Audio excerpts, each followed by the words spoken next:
We're going to start Kahootin. That's how we're going to start our week.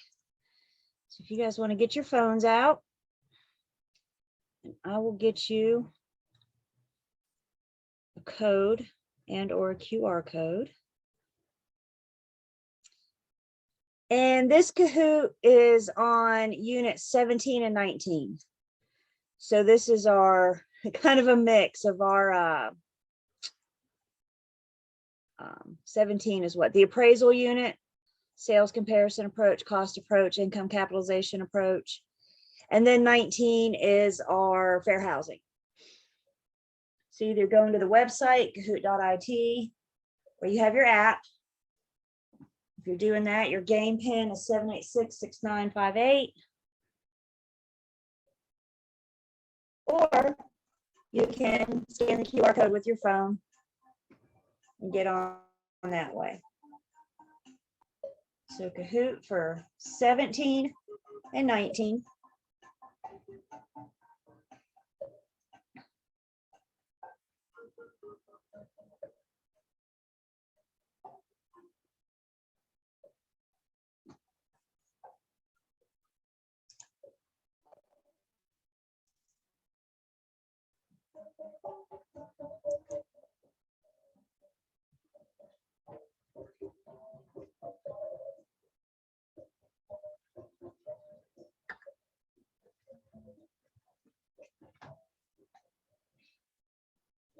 Welcome if you're just joining us. Hello. Yeah. Hi, Julie. Hey there. How are you? Yeah. Nancy might spoke to you, and Yang also might spoke to you. Yep. So I'm looking out for you. So it's good to see you. Hello. Yeah. Yeah. Yeah. Thank you, Julie. Yep. Sure thing. Welcome. I don't know if you ever Kahooted before, but you can scan on this QR code. Say it Join again. us. Say it again. Scan your take your phone and scan the QR code. Oh, okay. What As is I it? understand it, you should be able to Kahoot with us tonight. Oh, that's look like new technology. Just Look like new technology. Just a fun game. Okay, 1 second. Where is the giving code scanner?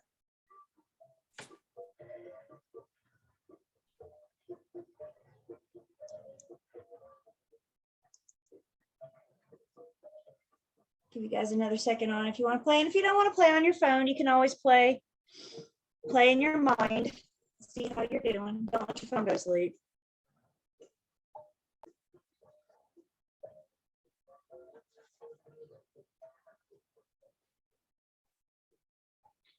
It's funny, some of your emojis. Ooh, it is the final countdown. Got the fingers crossed emoji. You guys are so funny.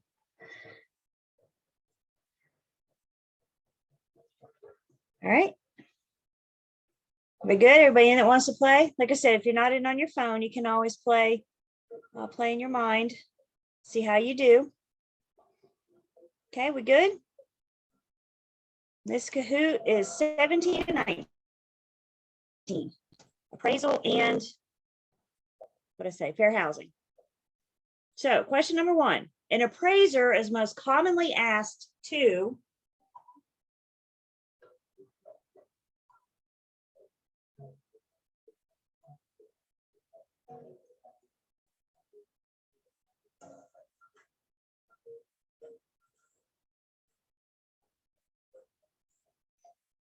ten seconds.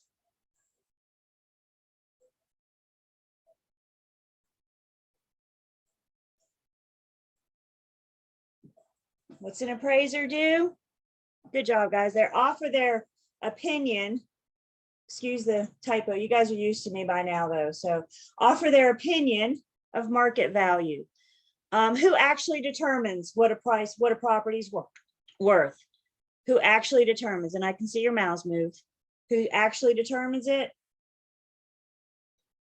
The buyer. The buyer is the one that is willing to pay for it. The buyer is the one that determines the actual market price. The appraiser offers their opinion.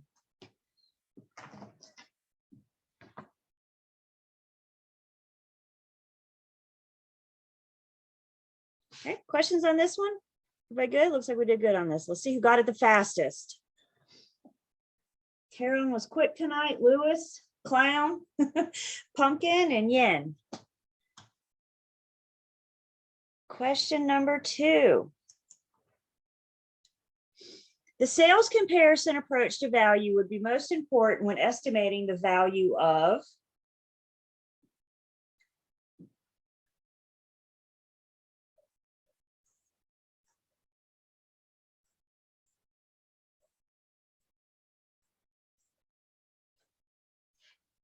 Julie, if you just click, that's it. just 1 second, please. Okay.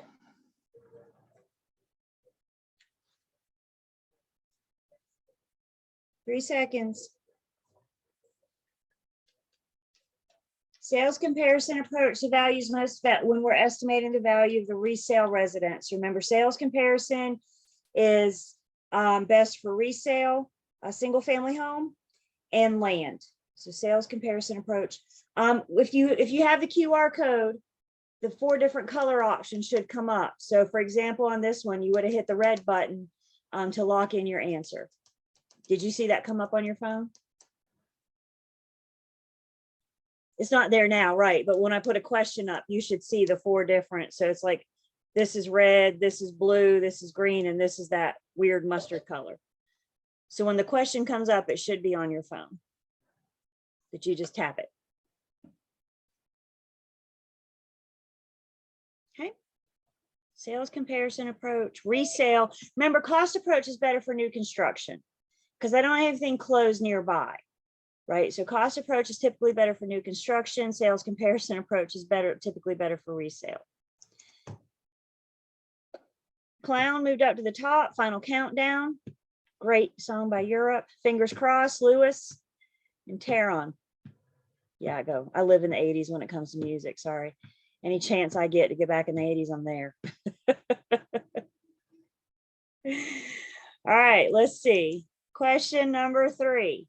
In the cost approach to value, the appraiser makes use of the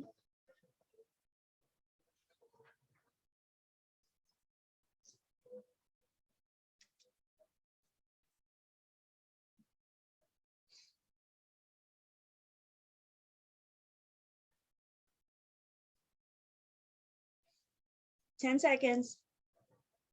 Welcome.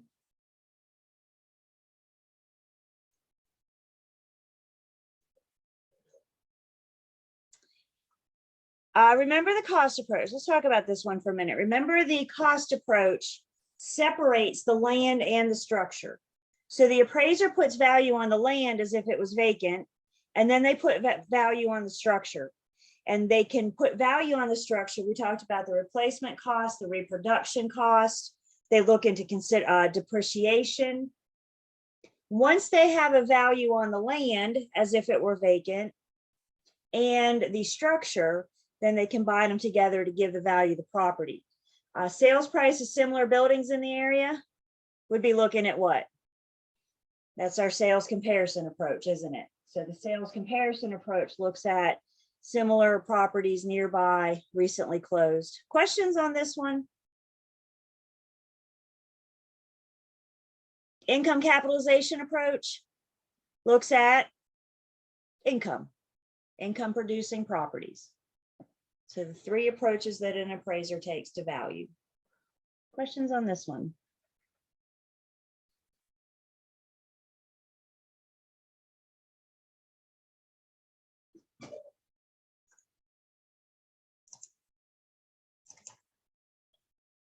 Shaking things up. Taron's back on top. Lewis, Gracie, me, not me, but you, me, and fingers crossed.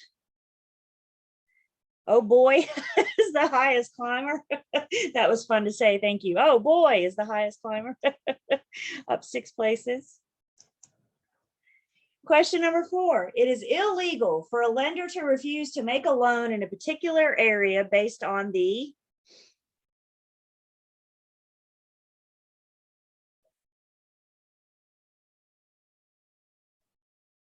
welcome.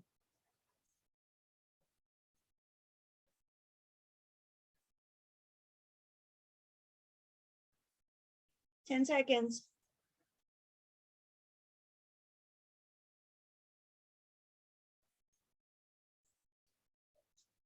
illegal for a lender to refuse to make a loan on the neighborhood. Remember, we talked about redlining, and redlining was a former practice of lenders. They're not allowed to do it anymore, where they would put like a map of the city on the wall. And they would actually take their red marker and go up to the map and say, we are not going to issue loans here, here, or here. They can't do that. If you're not getting a loan, it's because basically your debt to income ratio doesn't work out. They cannot deny a loan based on where the property is located. That's called redlining. Questions on this one?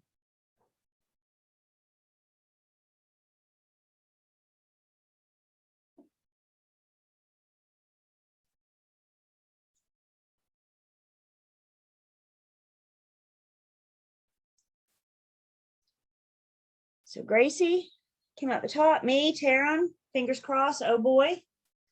Nick is our highest climber this round, up 4 places.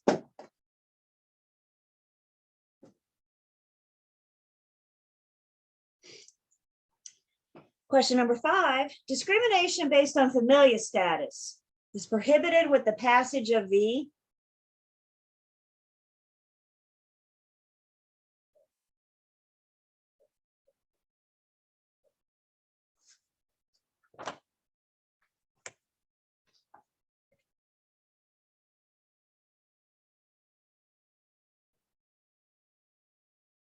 Eight seconds.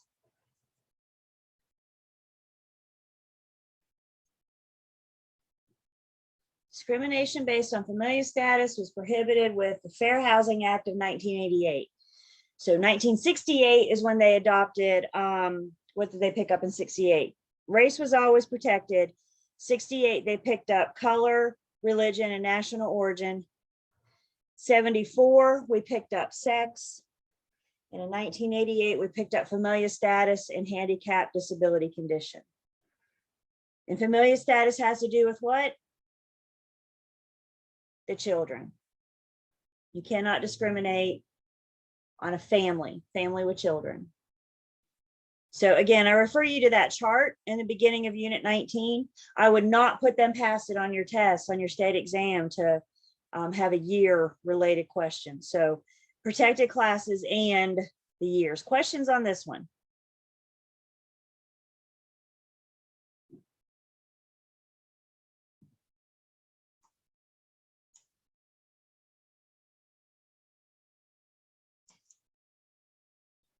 So we got Gracie staying on top, fingers crossed, creeping up, me, loving it.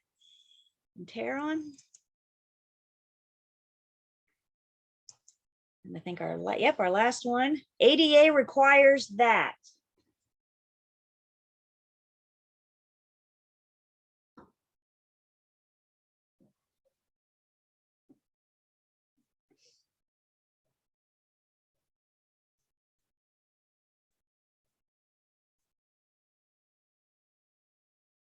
Ten seconds.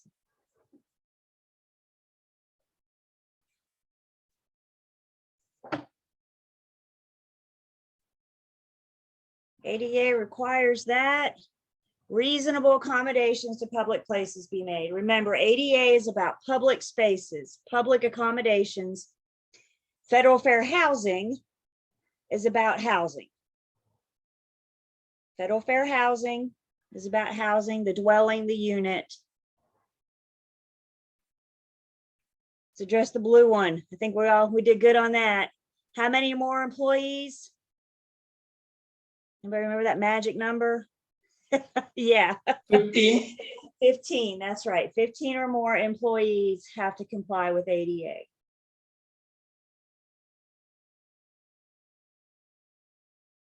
Okay. All right. The podium. The third place winner is, fingers crossed, you'll have to tell me in a private chat who you are. Second place is Loving It. You'll have to tell me in a private chat who you are. And the first place winner is Gracie. I know who Gracie is. Good job, Gracie. Runners up, or oh no, my Zoom bar is in the way. Who are our runners up? Oh, it went away. I didn't get to see you. I'm sorry. Good, loving it. Did you learn? That's what matters, right? That's what matters. That's why we Kahoot. That's why we do practice tests let's work all the kinks out now. So in a week from tomorrow, you're good to go. See how I slid that in there? Any questions?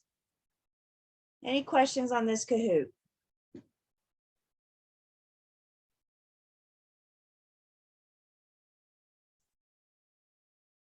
Okay. So tonight we get through Unit 16. We'll get through this pretty quickly. And then we're going to get started on our license law and commission rule. If you're just joining us, like I said, I got a couple announcements right before break. So I'll take a couple minutes before break and make sure I have everybody so we can make our announcements. But in the meantime, we're going to look at some basic residential construction. Please note the word basic. We're not in developer school. We're not in builder school. We're not here to build a house. But guys, it's really common when you're out showing buyers homes for them to look at stuff and point at stuff and say, what's that? What's that? Right? They have lots of questions. So if we have a basic understanding of residential construction, we can help answer some of their questions. So in this unit, we are going to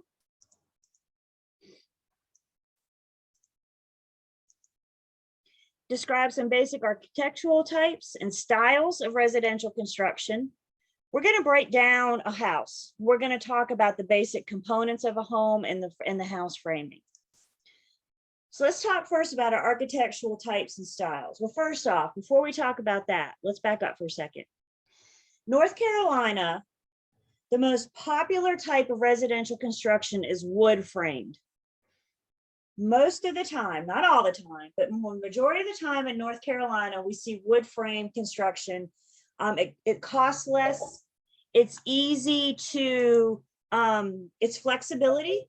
It's flexible. So it's kind of easy to have different styles, different designs. It's easy to insulate. It's easy to use. Other than builders building homes in North Carolina, what else likes wood? Termites. Termites. So most of the wood that's built is all the wood when we build is treated. It's pre-treated. Fun fact for you. I took a class on this a couple years ago and I thought, oh my God, I never knew that. If you look at a 2x2, a 2x4, let's say a 2x4, that's 2x4 before it was treated. So it shrinks just a little bit. It loses just a little bit by the time it's treated. So what they're actually building with is a little bit less than what they state, but it's what that's just a fun fact for you. You're not going to be tested on that. You can impress your friends with all your knowledge now with, with that. So we have several different architectural styles. The ranch style, all of your living is on one level. Your bedrooms, kitchen, living room, everything is on one level. You may have a basement. It's not uncommon for ranches to have a basement, but that would be storage, bonus room, family room, possibly a garage, something like that. On the split level, you have, like, for example, this one has a garage. On this main level right here, you typically have living room, dining room, kitchen. And then right about halfway in the home, you have a staircase to go up to this upper level that typically has your bedrooms, or you have a staircase to go down in what usually is a below grade area, below, under the earth, some points touching the earth. And that's usually like a family room, a bonus room, maybe a den, something like that. Don't confuse a split level with a split foyer. With a split foyer, you walk in the front door and you got two choices. You got to go up or you got to go down. So it's a two-story home. It's the foyer that's split. Bottom left here, we have a two-story. Typically, living room, dining room, kitchen is going to be on the first level. We're starting to see primary bedrooms on the main level now. The rest of your bedrooms upstairs, or you may have the primary upstairs as well. It just depends. And then contemporary are unique designs. Our unique designs, more creative. These are our Jetsons homes kind of thing. So why don't you guys tell me in a chat, private if you wish, of these four that we're looking at, what would you think is the most expensive to build? What would be, of the four you're looking at, what would you think would be the most expensive to build?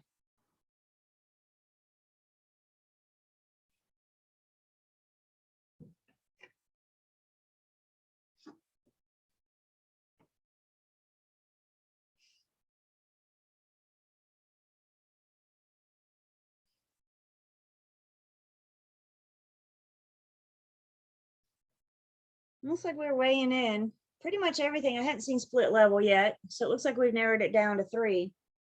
I see contemporary a lot. I see what you guys are thinking because these tend to be more unique designs.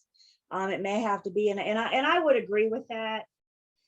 Typically, though, the more expensive in the builder's eye, the more expensive to build is going to be the ranch, because the most expensive parts of the home are the roof and the foundation. And with the ranch, the entire home is under the roof. The entire home is on one foundation. If you have a 2-story, you pretty much take a ranch and divide it by 2, right? So you could use less roof, less foundation. Contemporary, again, I agree with. It just depends on how outlandish that thing gets. But usually cost per square foot, how much you're building square foot, because your roof and your foundation are the most expensive for the builder, through the eyes of the builder. Please understand, when you guys start working with buyers, they have their own preferences. Some buyers may tell you, I want a 2-story. Some buyers may tell you, I don't want a primary on the main.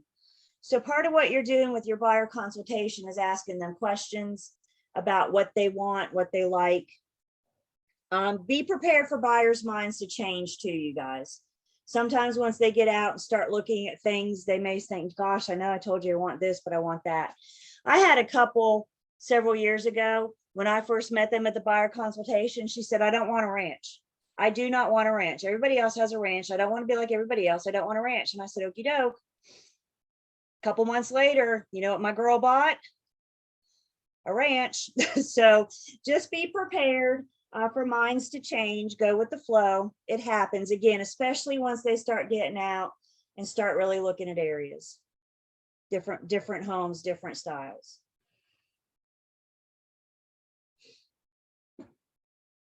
So what we're going to do now, and if you guys want to do a screenshot, of course, you got my PowerPoints and Learn, Test, Pass.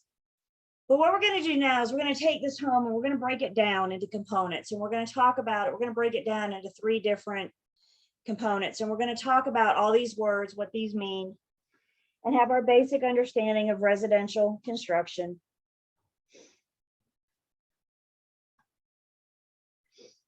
So the basic components, let's start with the foundation. How does a builder build a house? From the ground up, right? So how are we going to describe a house? From the ground up. So let's start with our foundation, which is where they start. Footings are the lowest level, They have to dig into the ground to put the footings in. The footings have to be below the frost line. So can we all agree the further north you go, the deeper the frost line gets? They got to dig deeper and deeper, because the frost line is how far down do you go before it freezes. So we need the footings underneath the frost line to help support the house. Footings are usually poured concrete. So they dig out the holes, and then they'll build trenches, and then build concrete in. And on top of the footings, we put the foundation. Now, I got several different types of foundations. We're going to talk about those in just one second. So the foundation is built on top of the footing. I'd say what you're looking at here is soon to be a crawl space. Again, we'll talk about that very next slide. And if you're not on a slab, if you're on a basement or a crawl space, it's not uncommon to see piers, which is what you guys see. There's one here and one here and one here. Piers just kind of help support the weight of the house. You don't want the house to sink in. It doesn't mean it's falling in, but you don't want it to sink in. If you're ever with a buyer and they're questioning, here's another free tip for you guys today. If you're ever with a buyer and they're questioning whether or not the floor slopes or not, does the floor look even to you? You can always apply the chapstick test. Y'all know what the chapstick test is? Put your chapstick down on the floor. If it rolls away, the floors are not even. They're sloped. I'm still not a structural engineer. I can't tell you why they're sloped or what that means or if that's good or bad. But I can tell you that they slope or not. So the different types of foundation we have. The crawl space, again, what you're looking at in this picture is a crawl space. The crawl space lifts the living space above the ground. It allows for ventilation and moisture control. You can get under the crawl space for prevention of pests. A lot of times you can access your wires, your plumbing, all sorts of good stuff in the crawl space. A basement is a story high crawl space. So it's dug into the ground. Basements can be finished or unfinished. We see basements in North Carolina, absolutely. Basements are a lot more common the further north you go, because the thinking up north is you got to dig past the frost line anyway, so you might as well dig out a basement while you're there. So while we do see them here, absolutely, you typically see more basements up north, and you can have tall crawl spaces. I was gonna say, it's not really saying much because I'm not a tall person, but I've been in crawl spaces before where I can almost stand up the whole way, almost.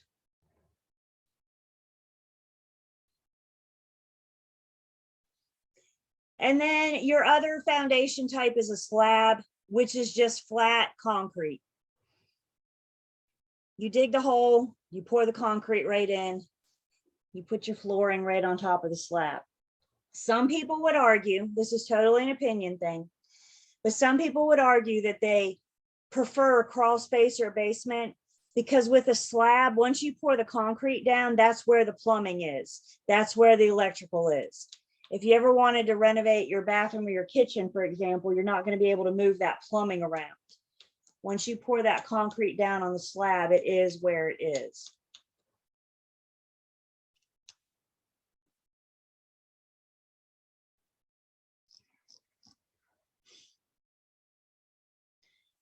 So moving off the foundation, we have the floor framing.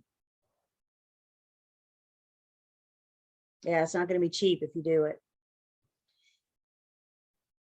Your floor framing, again, starting from the ground up, here's your foundation, here's your pier. The sill is the lowest horizontal piece of wood that sits on top of the foundation.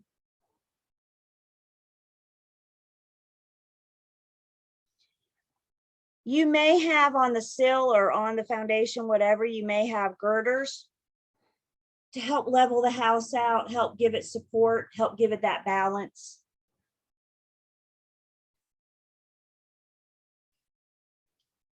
The floor joist is attached to the sills or the girders. The floor joists are what support the entire weight of the floor, the whole floor of the home. It's what gives the floor its structure.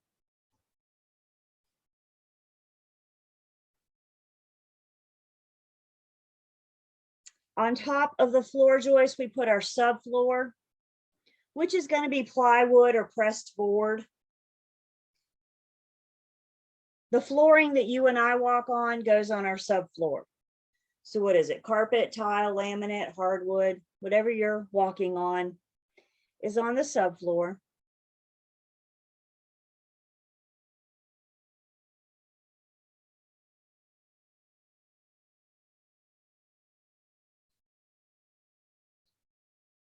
Moving off the floor framing to the wall framing, you have your sole plate. Sole plate connects the floor joist to the stud.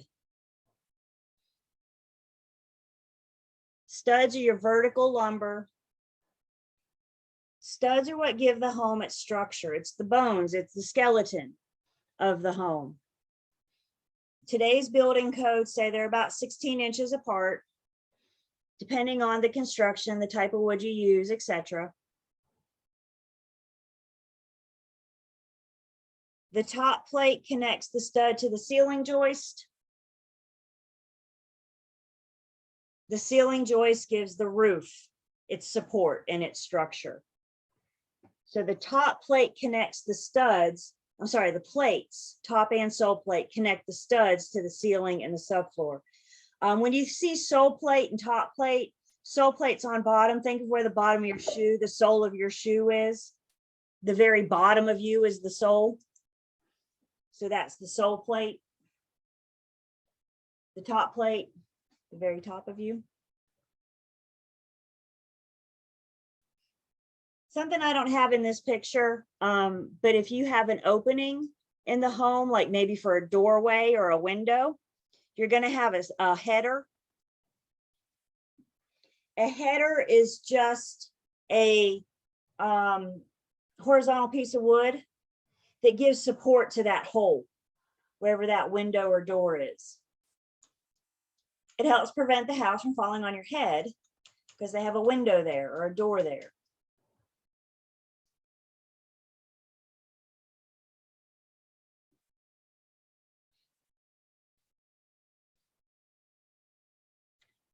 And when it comes to wall framing, there are several different types of framing systems. Platform is the most common. It's what you're looking at here. With a platform, each floor is framed separately. So you got framing in the first floor, you got framing in the second floor. Balloon framing, the studs go from foundation to ceiling. 2-story home, one board from top the whole way to the bottom.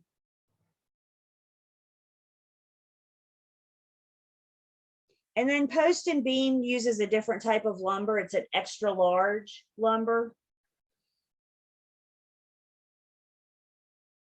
Post and beam frame, I almost think of like lodges, like Thomas Kincaid homes, where you can see the beaming.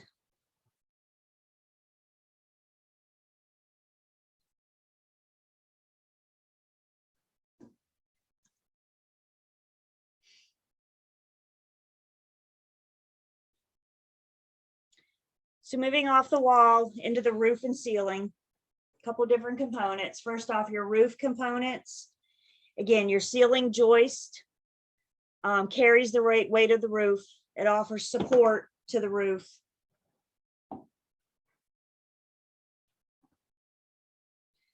The rafters are the sloping members of the roof that give the roof its shape. So typically in residential, we see triangle shaped roofs. Those are our rafters that give it shape. The ridge board is the highest part of construction. The highest part of any home is the ridge board.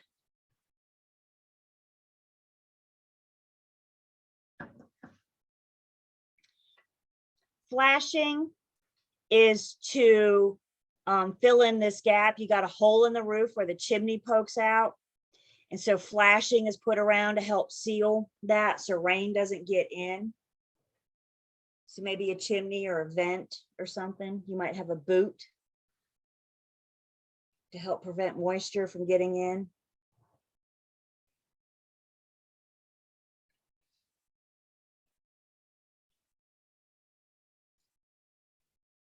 And then the eave is the part of the roof that kind of, this part right here, that juts out from the house. The eave is meant to keep moisture from running down the side of the house. The overhang. And the different components of the eave, you have the soffit, which is this piece right here. When you stand flat against your house and look up, you're looking at the soffit. There's usually a lot of holes in it that allow for ventilation.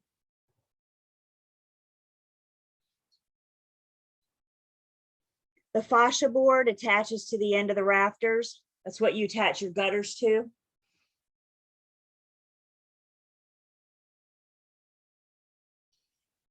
And then the frieze board is this piece right here. Let me get my zoom bar out of the way. This piece right here. It's usually a decorative piece. Gives the home its look. And it helps them prevent water penetration.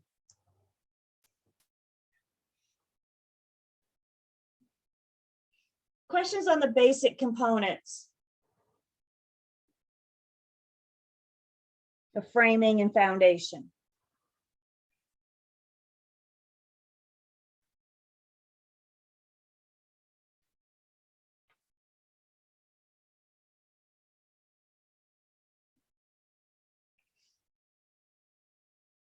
Anybody builder or developer or head in that direction? No, it's interesting. It's really interesting.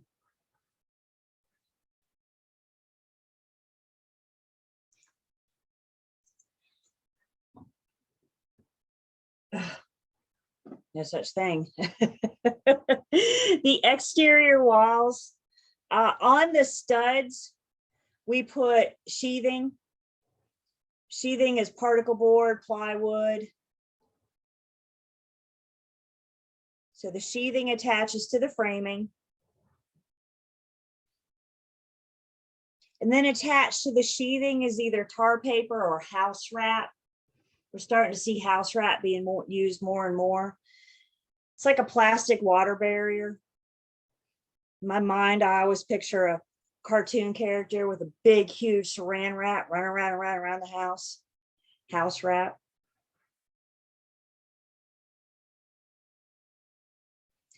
And then the exterior siding attaches to the sheathing via the tar paper or the house wrap. The tar paper and the exterior siding, again, we're trying to keep moisture off of the sheathing. Moisture in a home is not good. So we're trying to keep moisture off of the home. Your exterior siding is what we see: vinyl, brick, stone. The exterior siding is what gives the home its look, but it does more than make the home look pretty. It helps protect the home from the elements, the rain, the moisture.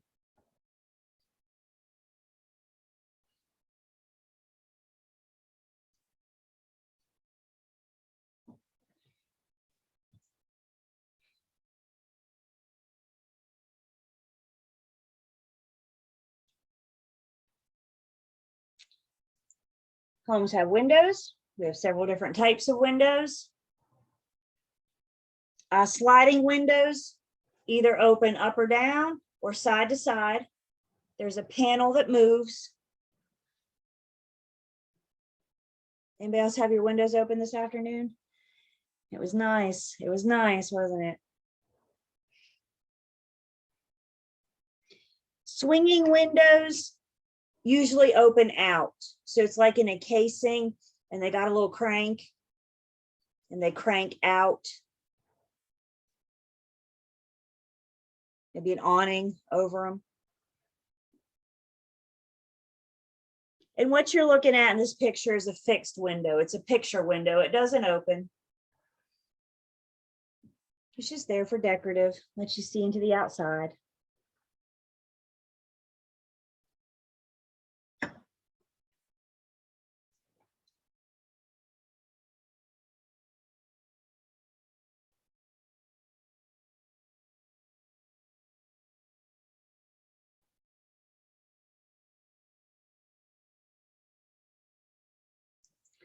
Components of windows.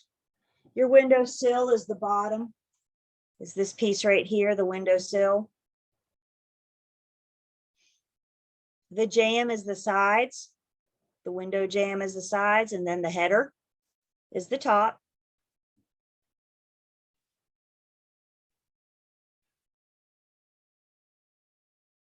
The sash is the panel that moves, if any. So again, either it opens up and down, or maybe it goes side to side.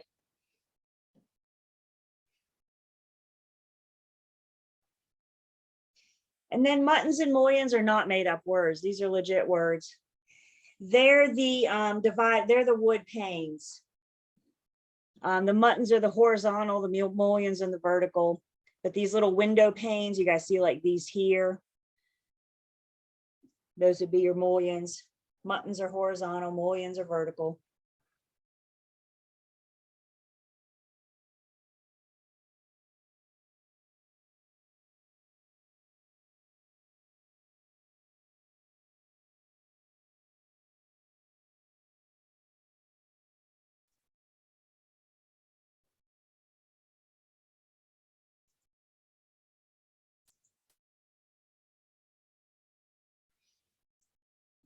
Doors.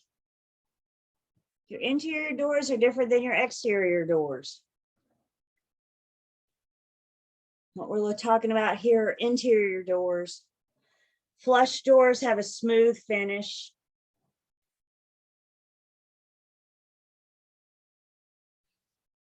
Panel doors is what you're looking at. They have these little indentions, give it a little bit of texture.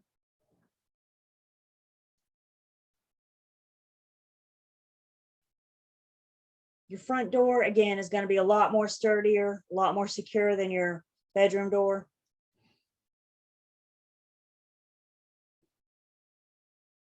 Sliding glass doors typically open up into a patio or a deck, maybe a balcony.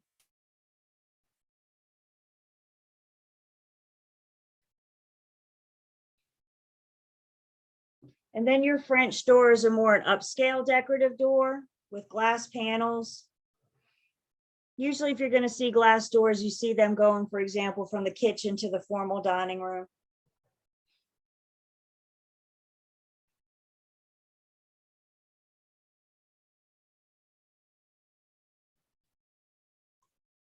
And the good news is the components of the door are the same as that as a window. The sill is the bottom, the jamb is the side, and the header is the top. Questions on doors or windows?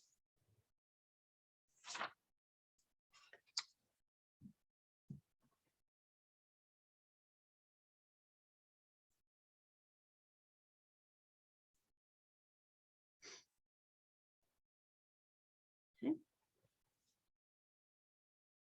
It's good stuff, isn't it? Roofing. Talking about our roofing. Decking is the sheathing. Usually the decking is plywood or a particle board, and it's what lays on the rafters. French doors are upscale decorative doors. Usually access from the kitchen to maybe a formal dining room.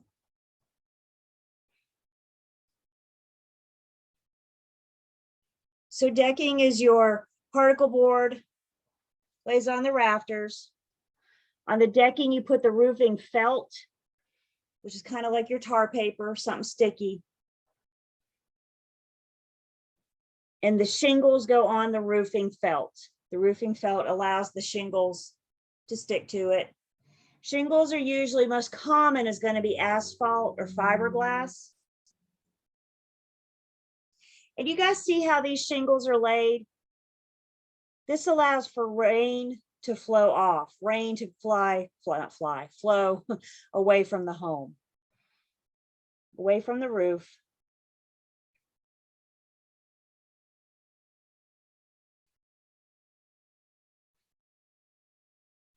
And the pitch of the roof tells us our slope, how steep it is.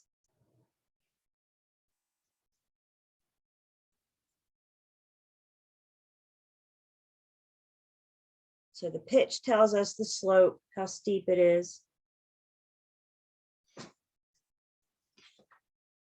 On page 428, there's some roof designs.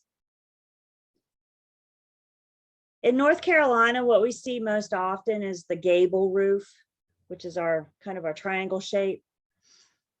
We see the hip roof quite a bit too. It's got 4 sides to it. You may see a gable with dormers. Those dormers are little windows. Maybe they're there for decoration. Maybe you can walk out, kind of walk on them and stand and look out the window. In residential, we sometimes see salt box roofs. So it's like a 1.5-story home. It's got that big dramatic slope in the back.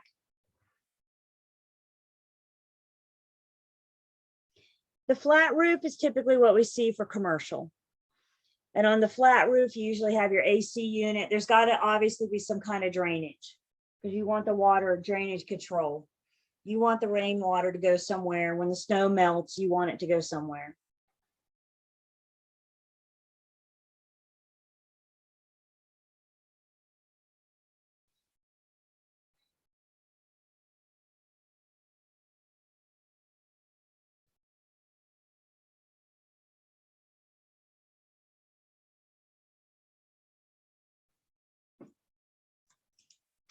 Insulation.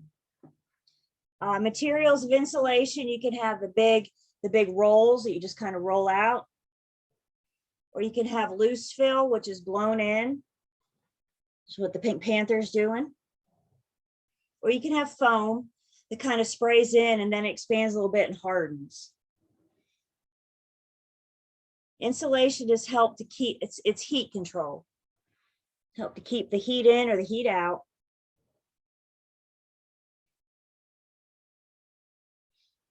Weather stripping you find around exterior doors and windows. Again, meant to keep the heat and the cold out. Critters, bugs, that kind of thing.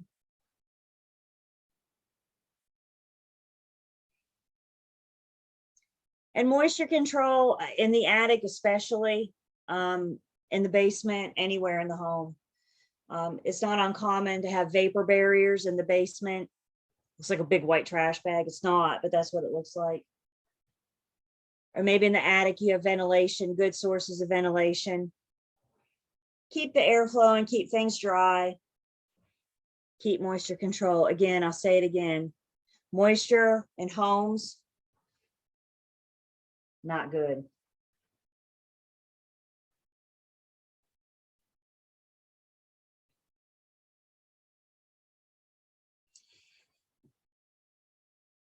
Insulation comes in different R values.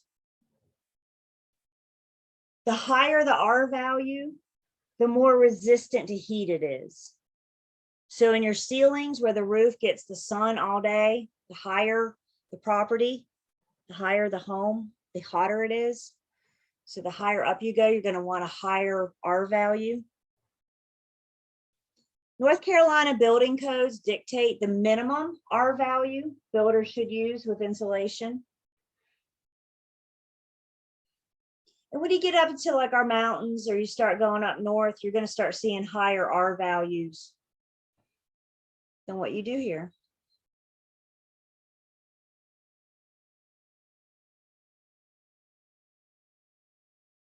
Questions? This is the bat, by the way. Just kind of roll it out. Or the foam or the blow-in. Julie, I do have a question. Yeah. Do we need to retain these R values? It's in the syllabus. I don't think you're going to get a test question. What's the R value for ceilings? But I don't put anything past the state exam. Let me put it that way.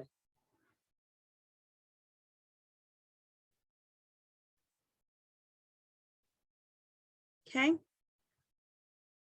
All right, let's take a pause here. We're going to make a couple announcements and then we're going to take our break. Don't go on break yet. I need you guys for a couple things. So I'm going to stop sharing.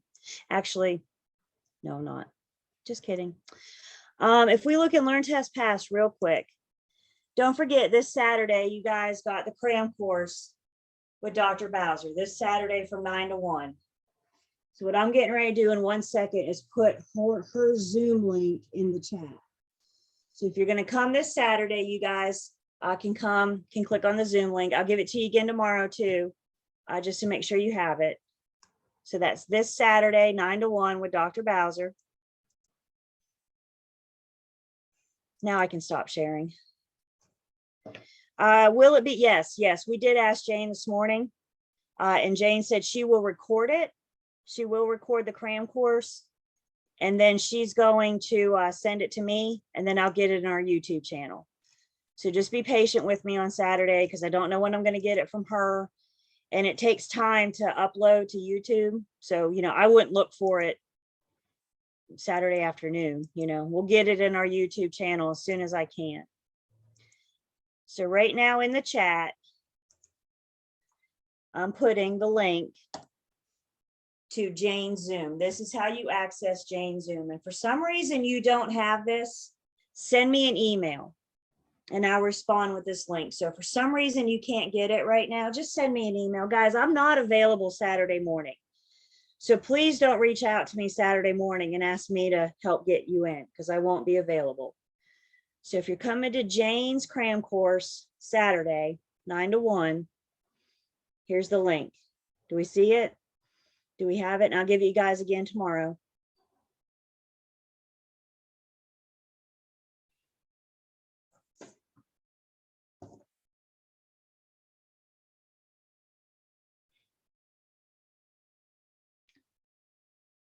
The other announcement that I have, I'm not going to be with you guys on Thursday. But never fear, I'm leaving you guys in good hands. So you guys are going to be with Ann Rashid this Thursday. Ann is another instructor with Carolina School of Real Estate. And I talked to Ann last night, and she's pretty much going to do a review with you guys on Thursday. We're in really good shape. So we're doing license law and commission rule. We'll get started on that today. We'll spend all day there tomorrow. Ann will work on a review with you guys on Thursday. I don't know what all she has in mind, but I assure that she's got you. And then Tuesday, when we come back together, we'll finish up. I need to do a little bit on safety, and then we do our rules and expectations for the exam. So on Thursday, you guys will need to access Ann's Zoom information. So that I'm putting in the chat right now. So you guys have Dr. Bowser's Zoom link for the cram course on Saturday. And then you have Ann's Zoom information for Thursday. And again, I'll remind you guys of both of these tomorrow. Again, if for some reason you're unable to copy or paste or the links aren't working for you, just send me an email and I'll reply with both links, Dr. Bowser's and Ann's. Questions or comments about that? Again, if you need it, just shoot me an email. I'll remind you again tomorrow. Once again, I'm not available Thursday night. So if you're trying to call me to get onto Ann's Zoom call, I'm not going to be available to help you. If you're really stuck, call Lane. So Thursday's Ann, Saturday's Dr. Bowser. And guys, don't forget, before we go into break, I'm going to share one more time. I know we're getting to the end. I know it's starting to get intimidating. So I just want to remind you guys in Learn, Test, Pass, a couple things help you stay focused on what you need to know for my exam. First off, in the math workbook is right under the unit 21. If you don't look at anything else in the math workbook, look at page 1. The second little section here in page 1 tells you the math that you can expect to see on my end of class exam. So do you have to work on all the math for my exam? I'm trying to help you out here. So this is the math to focus on for my exam, page 1 of the math workbook. And also don't forget for my exam, in the 100% material, we have our end of course review. So this helps you. I've given you guys a lot of information over the last 2 months. Everybody agree with that? And I'm still not done. I still got more to give you. So this end of course review can help you guys kind of focus, kind of pinpoint on what to focus on for your exam. My exam. And this does include the retake as well. So if you don't pass the exam and you're eligible for the retake, you can use this same end of course review for the retake as well. Questions?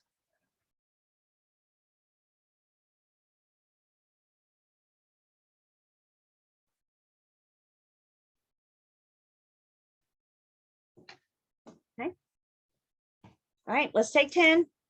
We come back, we're going to wrap up unit 16 and get started on license law and commission rule.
right, we're back.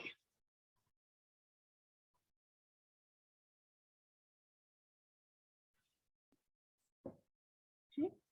And take attendance.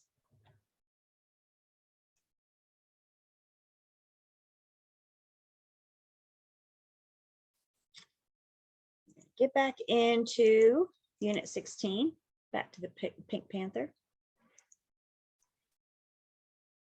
If you're just coming back, please remember to tell me you're back so I can give you credit.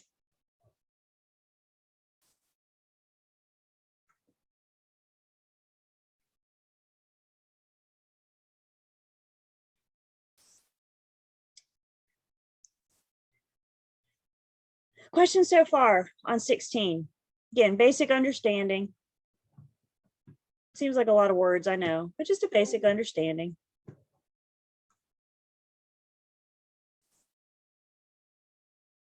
Okay.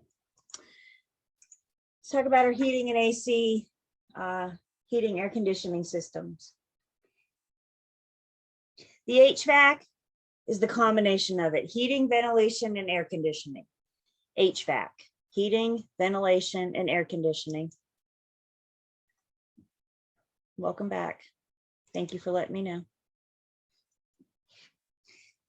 Power sources can be the sun, gas, oil, electricity, coal, or wood. With the HVAC.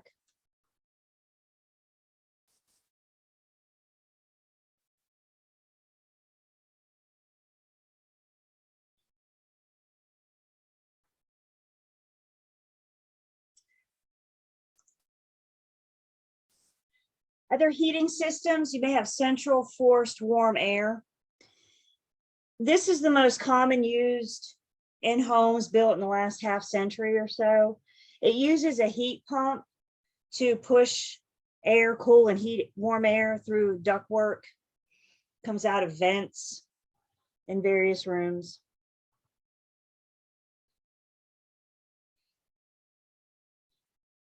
Less common, maybe more common in older homes, is a gravity warm air.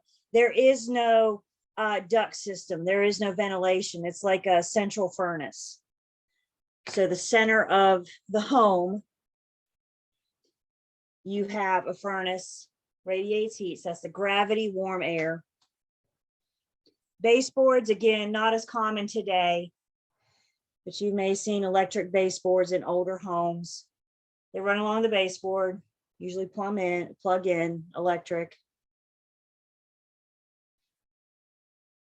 Space heating systems can be like kerosene heaters, electric heaters, radiators. Radiators are like those coil things. Those things get hot. Don't touch those. Those suckers are hot.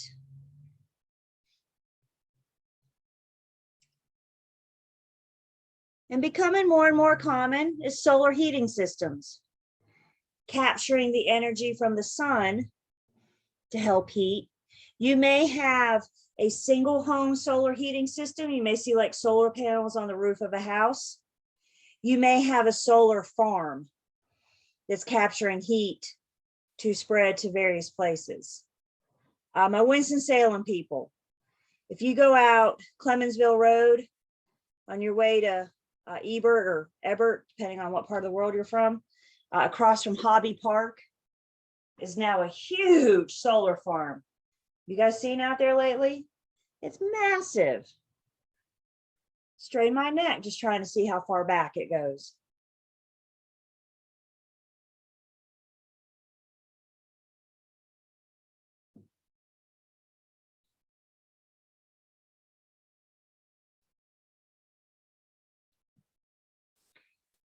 Air conditioning systems, again, you can have a central forced air. Relies on the same ductwork as the heat does.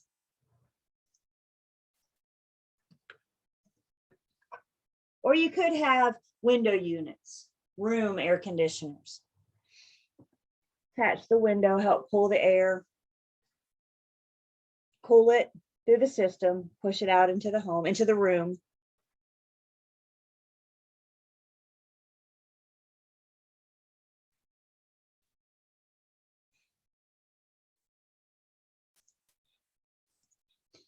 The heat pump, again, is a combination of heat and air. This is what we see most common in North Carolina and homes built today. So in the wintertime, it pulls heat from the outside and pumps it into the home. In the summertime, it reverses and it removes heat from the home to try to keep it cool.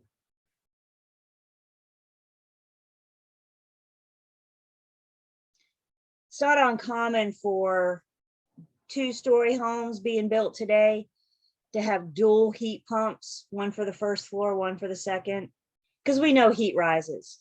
So if you just have one unit, the system's working really hard to cool the second floor. So if you have a dual, the one upstairs isn't as big as the one downstairs usually. But if you have a dual, at least it can help relieve some of the heat. If you ever show in a home, you see two systems outside, you know you have a dual system. Or if you have two thermostats, one upstairs and one down, you know you have a dual heating system. And heat is measured in BTUs, British thermal units.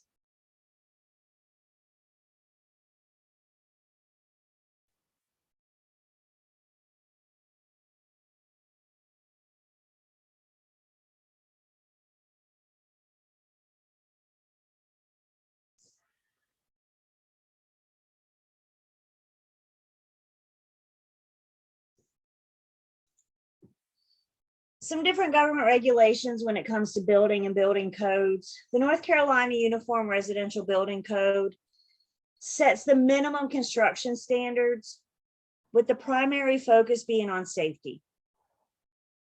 So remember in Unit 6, we talked about permits. And once a permit is complete, there's a certificate of occupancy issued. When you get your permit complete and you get your certificate of occupancy, it's saying you've satisfied the current building codes. Permits are usually required. I've always heard when you're dealing with the major components of the home, structural, electrical, or plumbing. Make sure that they're built to code so everybody stays safe. HUD has different standard building standards. There we go. We talked about in units 14 and 15, for example, that not all homes are going to get FHA or VA approval. They're HUD homes, government, they have higher standards, stricter codes. And who remembers way back in Unit 3, if you're having major work done, contractors required. Anybody remember that project amount? Project amount of what or higher? You need a contractor to help manage the project. Anybody remember that amount is? Oh, Julie, that was bad. Unit 3 seems like so long ago, doesn't it? Yeah, look at you guys go.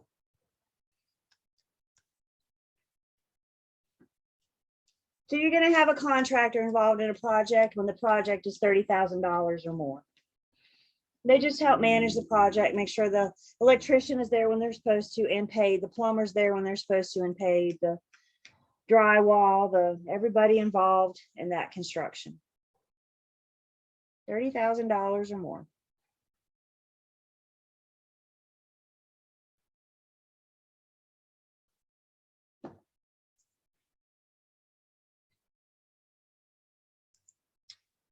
It's Unit 16. A lot of key terms in Unit 16. Again, just focus on the ones that we looked at.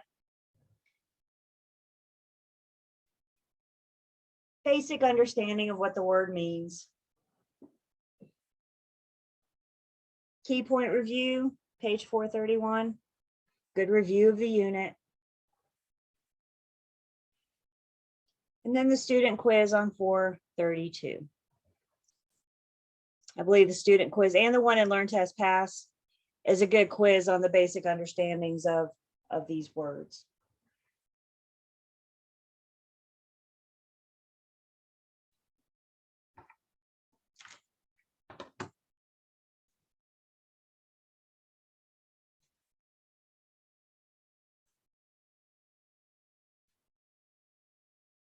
Questions on unit 16?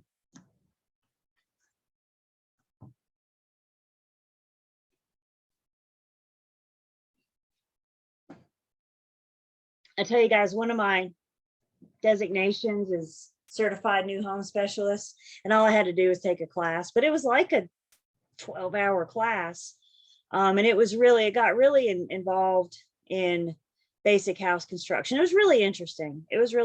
I took it because my team has started working with a couple builders, and I figured if I wanted to speak builder, I needed to have a better understanding of what they were talking about. So I did a self-paced class. It was really interesting.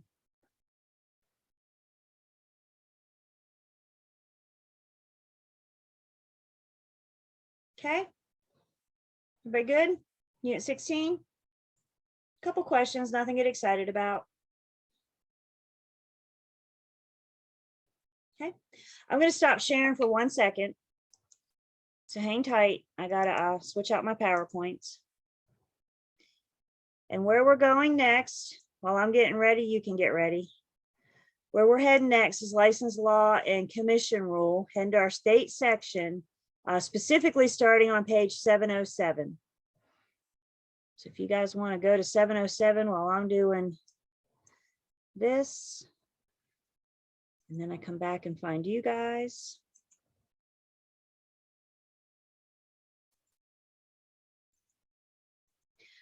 Please understand, all of Appendix A is your license law and commission rule. What we're starting on page 707 is the comments, the commission's comments on the law and rule. So we're going to go through that section starting on page 707. And then we're going to come back and pick up some other stuff in Appendix A that you may see on your exam. But all I asked you guys to look at is 707 on the comment sections. So hopefully you guys get a chance to look that over. Did you guys get a chance to read that? A couple of you. It's going to be a good review too. If you looked it over, it was probably a good review of a lot of things that we talked about in units 7 and 8. So it serves two purposes, right? Helps prepare you for the state section of your exam and offers a review. So license law and commission rule.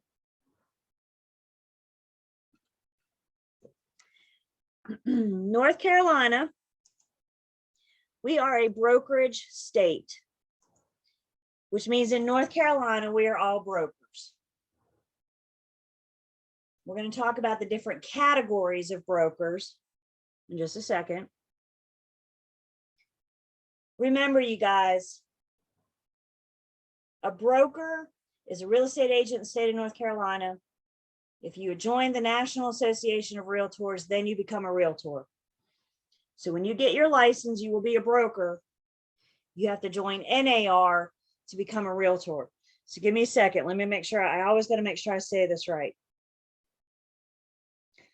All realtors are brokers, but not all brokers are realtors.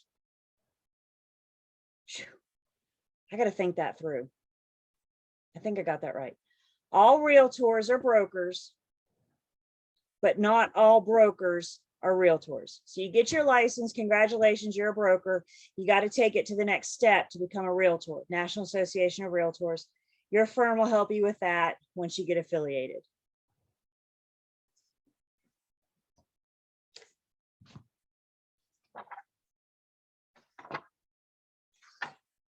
So let's talk about the different categories. And the first category is soon to be you guys. Our PBs, our provisional brokers. I call you guys brokers with training wheels. How you become a provisional broker, pass this class and pass the state exam. That's all you have to do. Pass the 2 exams. Poof, you're a provisional broker. As a provisional broker, once you pass the state exam, you're a provisional broker. They hand you a license that's on inactive status. Congratulations, here's your new license that you cannot do anything with. Good job. As a provisional broker, in order to activate your license, you have to affiliate with a firm. You have to go under the supervision of a broker in charge. If you don't affiliate with a firm, your license will stay inactive. Now we're going to talk about the different license statuses: active, inactive, expired. We'll get there. To drop your provisional status, you have to complete 90 additional hours of post-licensing education. They've taken these 90 hours and have broken them down into 3 30-hour post-licensing classes. So your post-licensing classes, you have brokerage relationships and responsibilities, which is agency, which is units 7 and 8. Another post class is contracts and closings, which is units 9 and 10. What have I been babbling on about units 7, 8, 9, and 10? And 21, we get to go to closing and contracts and closings. And then the other one is North Carolina law, rules, and legal concepts, which is license, law, and commission rule. So your 3 biggest topics of pre-licensing, we're going to continue on in post, go into further detail, go into further explanation to make sure you have a very thorough understanding of agency, contracts, and license, law, and commission rule. As a provisional broker, you have 18 months from licensure to complete your 90 hours. 18 months from the day you get your license. Every single one of you will have a different anniversary date. So 18 months from licensure to complete the 90 hours post-licensing. If you don't complete on time, your license is inactive until you get it done. Brand new agents attack this one of 2 ways. And there's no wrong way. You need to figure out which one's best for you. You get your license, you affiliate with a firm to activate your license. And while you start practicing, while you start out there in your career, just getting your career started, you take your post-licensing. Just don't let that 18 months get away from you. Other agents choose not to affiliate with a firm until they knock out post first. There's no wrong way to do that. It's whatever works best for you. I did a post-licensing class this past weekend. It's 2 weekends in a row. So we got this past weekend and this upcoming weekend, and it was contracts and closings. And there was 9 of them. And I'm going to say about 4 were inactive and 5 were active, something like that. It was right about half and half. So some were active and affiliated with a firm. Shoot, the one girl already had 7 closings. I said, hang on, you know, and the other half-ish was choosing to remain inactive, knock out post, and then affiliate with a firm. My point to you is there's no wrong way to do that. Whatever's best for you. Questions on your post-licensing, the 90 hours?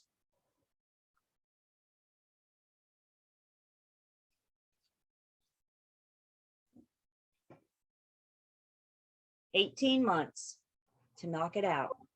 Oh, I didn't have my chat up. Sorry, guys. Let's see.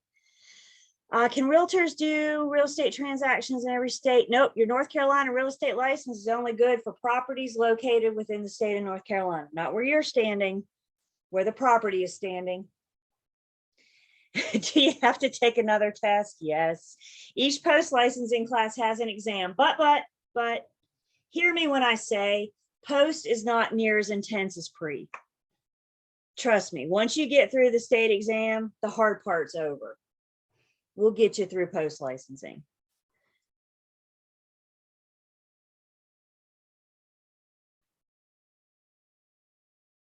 As a provisional broker, you can do pretty much the same thing that a broker can do, as long as you're under the direct supervision of a broker in charge. That's the thing. In order to be active as a provisional broker, you got to have a BIC pretty much in your back pocket. They're supervising you. They're going on listing appointments with you. They're sending you to closing with a seasoned agent. A question comes in, but my firm only affiliates with one county at a time. That's your firm's. That's their decision. Your North Carolina real estate license says any property located in the state. We don't have a county license. We have a state license. So if your firm chooses to only work one county, that's your firm. Bottom line, provisional brokers cannot act independently. You cannot operate independently. You got a BIC in your back pocket. Your BICs are taking on pretty big responsibility by taking you on. Thank your BIC. Because here's the problem, you guys. If a provisional broker gets himself in trouble with the real estate commission, they will take their BIC down with them. Period. End of story. Because the commission's going to say if the BIC was supervising and doing their job, the PB wouldn't be here. Some firms will take provisional brokers. Some will tell you to call me once you lose that provisional status. It's up to the firm.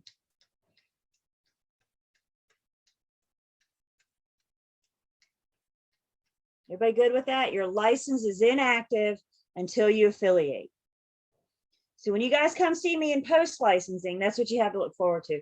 When you come see me in post licensing, I'm going to ask you on the first day, is your license active or inactive?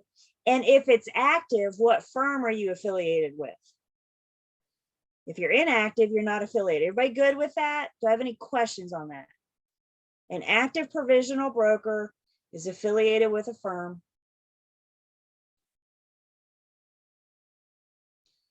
The provisional broker cannot, under any circumstances, receive compensation from anyone other than their supervising BIC or BICs. I'm going to talk about that in just a second.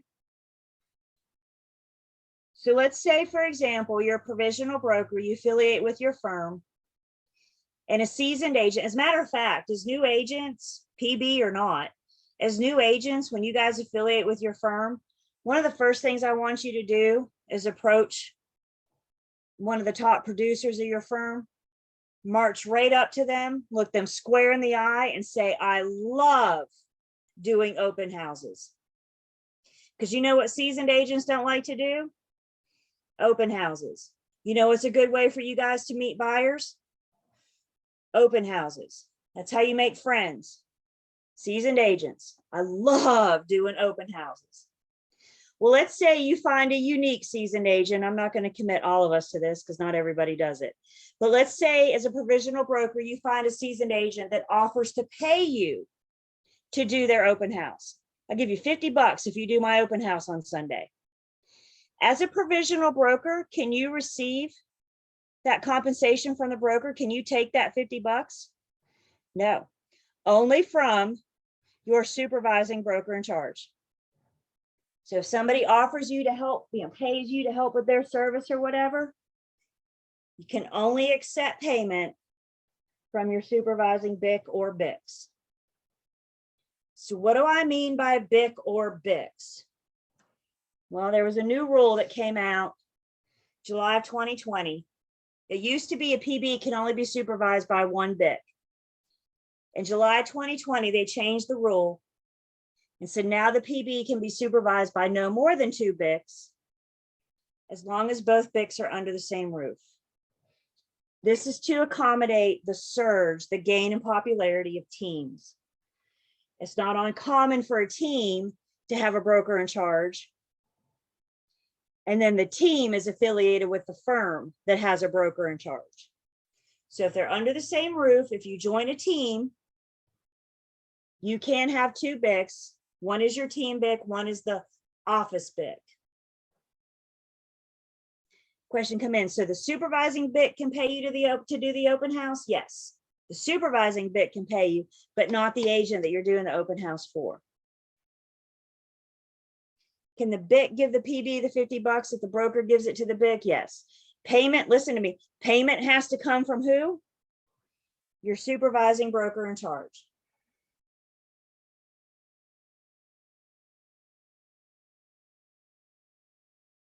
Question comes in about the teams. Do you give percent to both BIC? What do we know about compensation? Who's it up to? Firm's policy. So how are you going to get paid? It's going to be up to firm and team policy.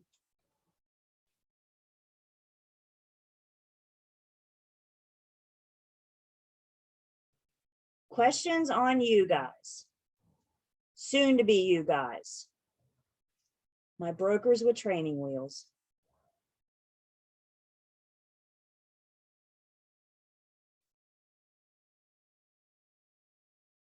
I used to work with a firm and one of our broker in charges. I love it. She had cubicles right outside of her office, and those were her, she called it her BP pin. So she could have all of her provisional brokers sitting right out there outside of her office, so she knew what they were doing and what was going on and who they were, everything. Her BP pin.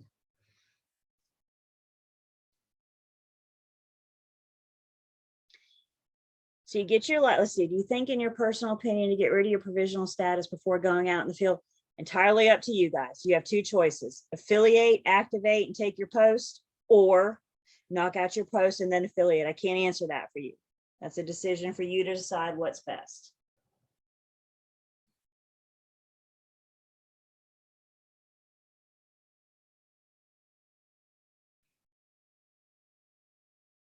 Okay. So provisional broker, you do your 90 hours post licensing, you remove your provisional status, and you're just a broker. Broker is a PB that is completed post. Brokers may or may not be supervised by a broker in charge. Maybe you go out on your own. Maybe you remain affiliated with a firm. Can't answer that, entirely up to you.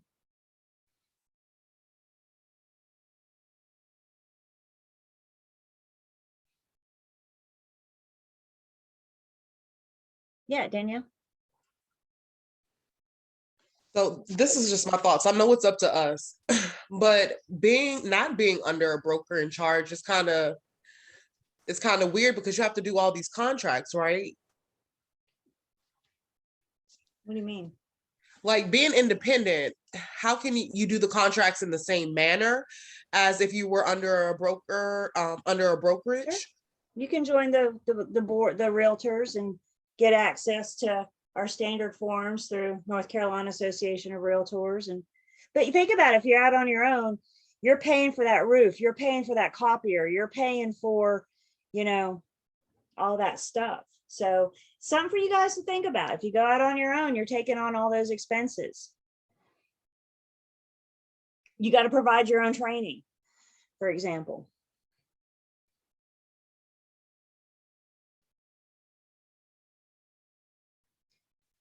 Another license category is the BIC, also known as the broker in charge.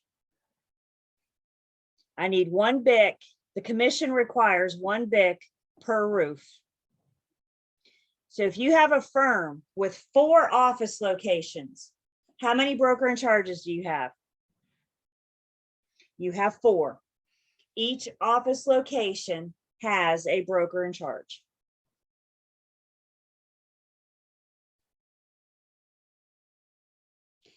In order to become a broker in charge, you have to have license on active status. You can't be a provisional broker. Gee, doesn't that make sense?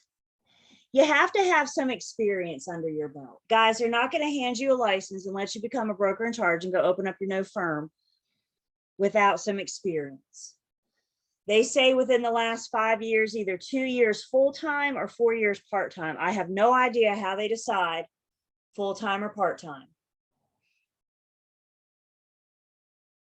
I was so excited. I think it was last year, maybe it's the pandemic, I don't know, but I went ahead and got my BIC eligible status because it just seemed like the next logical thing for me to do. And I was so excited when I was doing my application because I was like, yes, I'm finally going to see how they're going to ask for my experience. And they didn't. They just wanted to know where I've worked the last 7 years. They didn't ask me about production, units, nothing. They just want to know. So I still don't know. I've been through the process and I still don't know how they determine full-time, part-time. And then there's a 12-hour BIC course that you have to take. So upon completion of these 3 things, you are BIC eligible.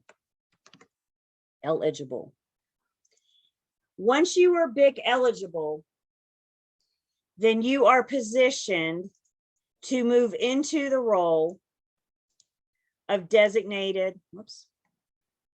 You are in the position to move in the role as designated broker in charge.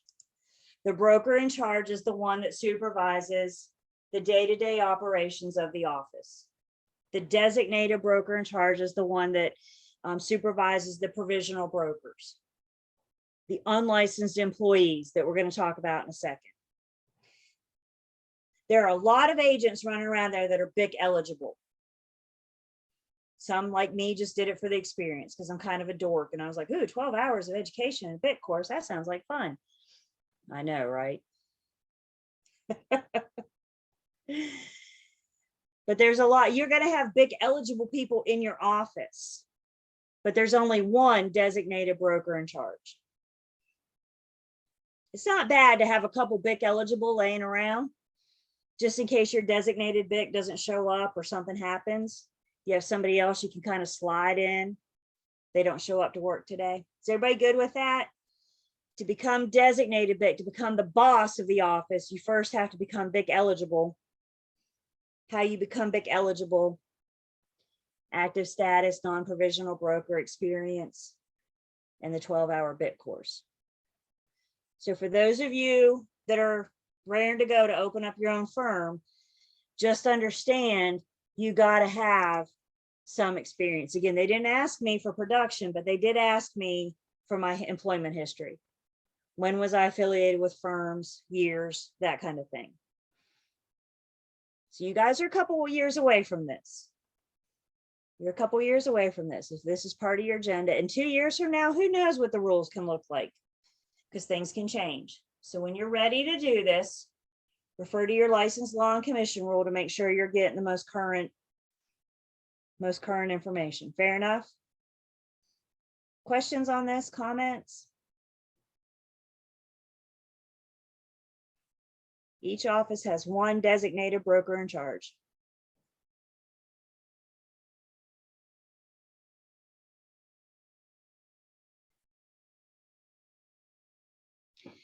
Sure, you can start that 2 years as a PB, start that full, yeah. But remember, you get a year and a half, 18 months, that provisional status is removed. So then you're still at a minimum 6 months, right, as a broker, getting that experience.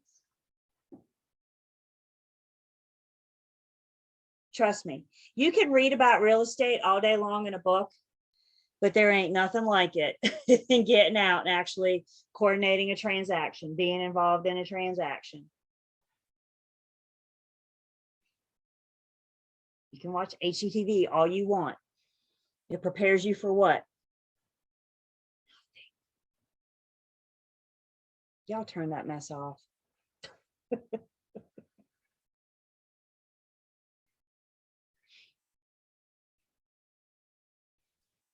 There is another separate license category.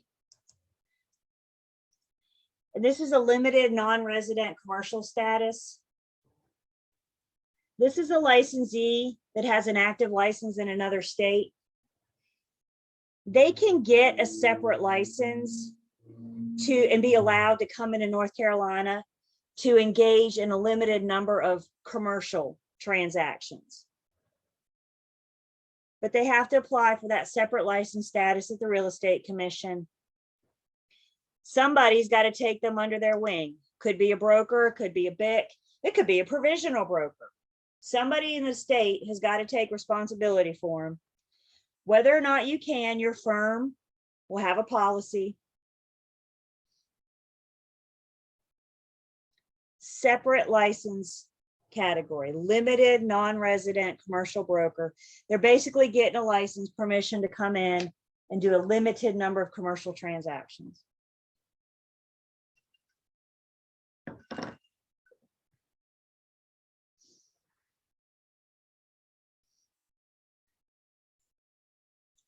Y'all remember our funnel? We've seen this a couple times now. The 3 activities required: requiring a license, the transfer of real property for others for compensation.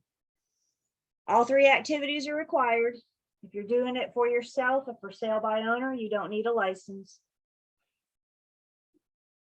And when we talk about the transfer of real property, we can always remember it by remembering LL Beans: lease, buy, exchange, auction, negotiate, and sell. Transfer of real property for others for compensation are the activities in this state that require a license.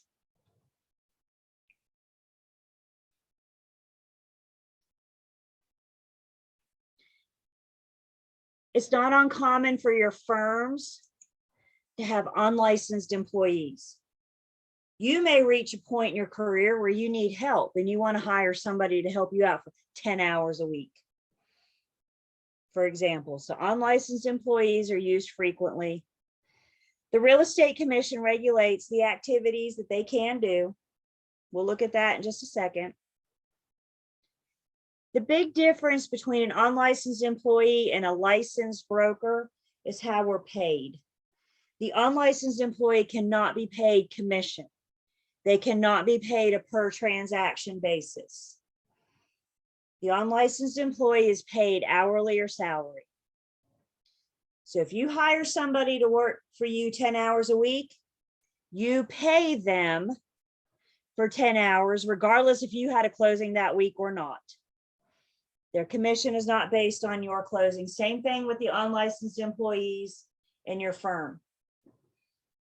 Question comes in, can you be both a broker and an employee at the same time? Sure. If you're a broker, you're not an unlicensed employee though, are you? You're a licensed employee.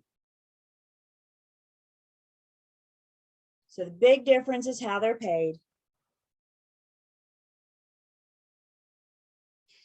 Let's look, there's a list in your book on page 709. The things that the unlicensed employee can do.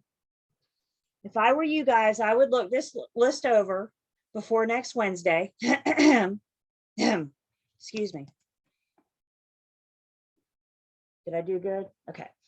So let's talk about some things that the unlicensed employee can do. They can receive and forward phone calls. They can reply to emails.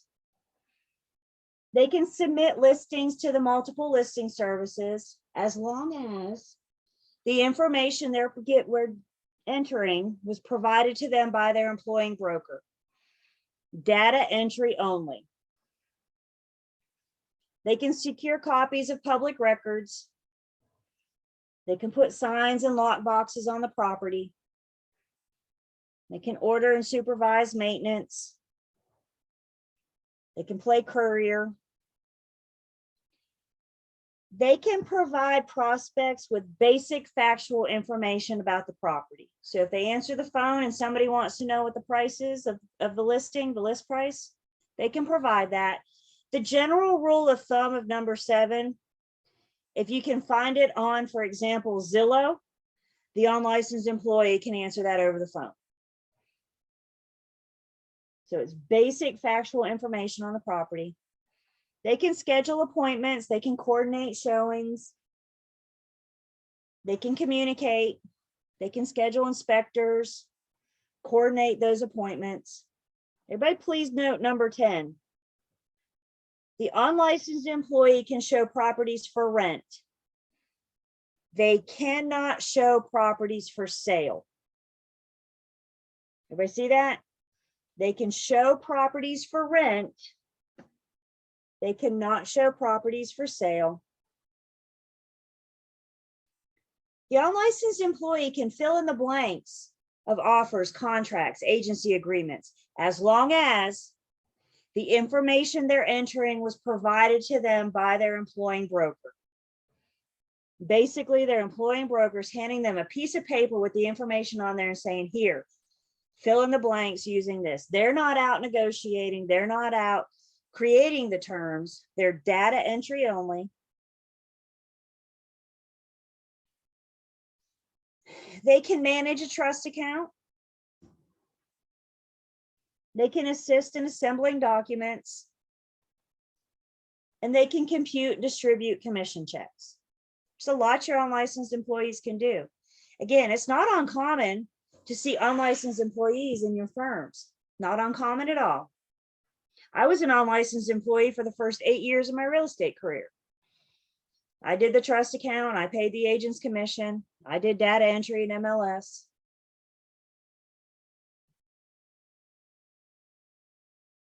Questions on this? Comments?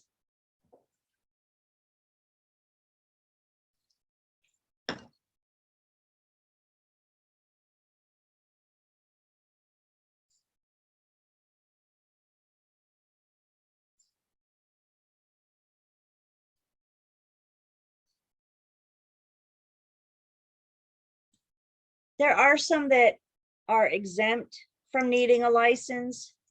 We've already talked about the FSBO or the FURBO, for sale by owner, for rent by owner. Again, you're not doing it for others. If you're for rent by owner, you're doing it for yourself. If you're acting as an attorney in fact means you have a power of attorney. If you're acting as a power of attorney on behalf of someone, you don't need a license. Attorney at laws don't need license as long as their attorney license is active under the North Carolina Bar Association. Now, please understand, the attorney at law that has an active affiliation with the North Carolina Bar Association, these are our closing attorneys. If your closing attorney wanted to help their brother buy a house, now they got to get a license. But they don't have to be licensed to be our closing attorneys to help manage and process our closings. Anybody acting under a court order, so maybe a guardian or an executor of a will, would not need a license. A trustee, remember we talked about the third party state that we're in. And there's a third party, the trustee, that's managing the deed of trust on behalf of the lender. And then anybody employed by the housing authority dealing with properties owned by the housing authority does not need a license. So these are your exemptions.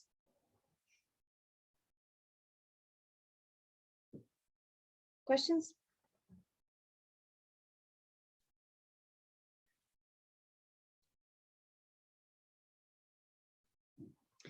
Who remembers what the main purpose is of the North Carolina Real Estate Commission? Anybody remember? I think this was the very first slide I ever showed you.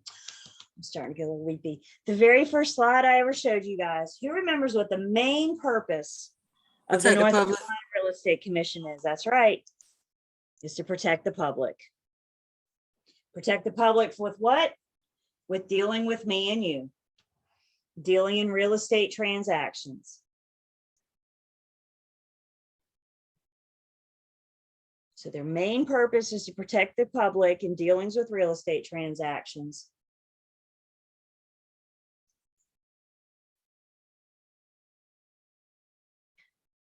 The Real Estate Commission is composed of 9 members. Each member serves a 3-year term.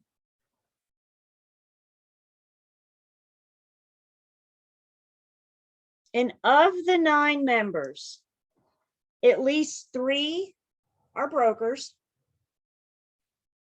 At least 2 have no involvement in real estate. They're not licensed. Isn't that interesting? At least 2 of your commissioners are true representatives of the public that they're protecting. Commissioners are appointed, Secretary of State, Governor.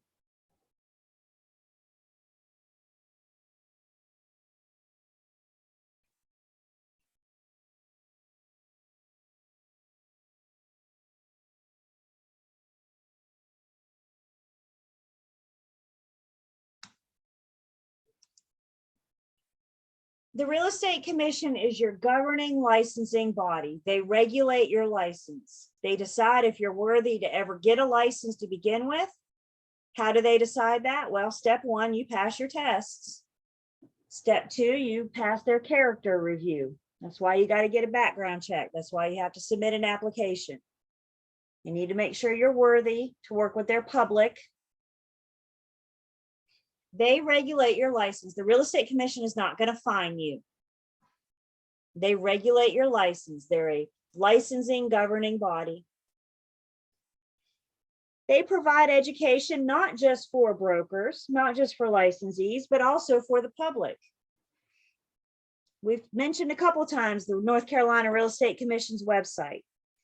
They have information, publications, resources available to the public to help educate them in real estate transactions and dealing with me and you.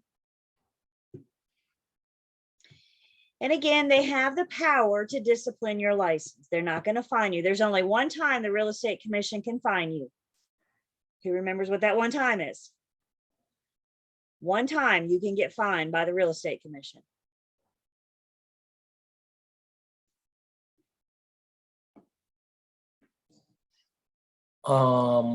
Rent, vacation rental, Say it again. vacation rental, Not vacation, you're close. option, Timeshares. Timeshares, there it is. times. Timeshare developers, you vacation on timeshare, so I see where you were going. Timeshare developers are the only ones that can be fined by the Real Estate Commission. They can be fined up to $500 per violation. If you're not a timeshare developer, all they can do is discipline your license. I'll talk more about that in a second. By the way, the North Carolina Real Estate Commission, back to education. The North Carolina Real Estate Commission is who provides pre-licensing, where you're sitting right now, post-licensing, where you're about to be sitting, and then continuing education. And we will talk about your continuing education. Those are the only pre-post and CE are the only education that they require on licensees. Your firm may require education. You may want more education, but the Real Estate Commission only regulates pre-post and CE. Any questions so far on the commission? We're not done talking about them yet, but.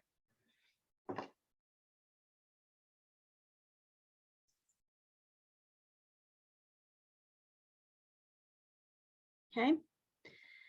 So let's go ahead and take our break. We'll come back. We'll talk a little bit more about the Real Estate Commission, meet them further. So let's take 10.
Okay, everybody doing good?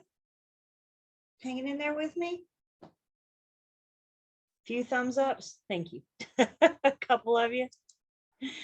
Good, good, good. All right, so let's take attendance.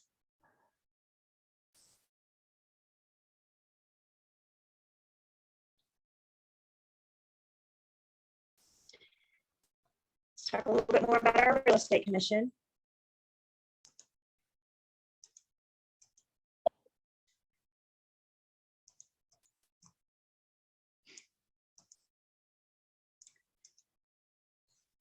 The Real Estate Commission has the power to make reasonable bylaws, rules, and regulations. The commission makes our commission rule. The laws come from, court-appointed cases, however laws are created, but the commission makes commission rule. So they do have certain bylaws, rules, and regulations that we have to follow. The commission does not get involved with matters of our money. They're not going to fine you. If you're not satisfied with the commission split you're getting from your real estate firm, don't call the real estate commission. They can't help you. They don't get involved with matters of money. If a seller didn't pay you, don't call the commission. They can't help you.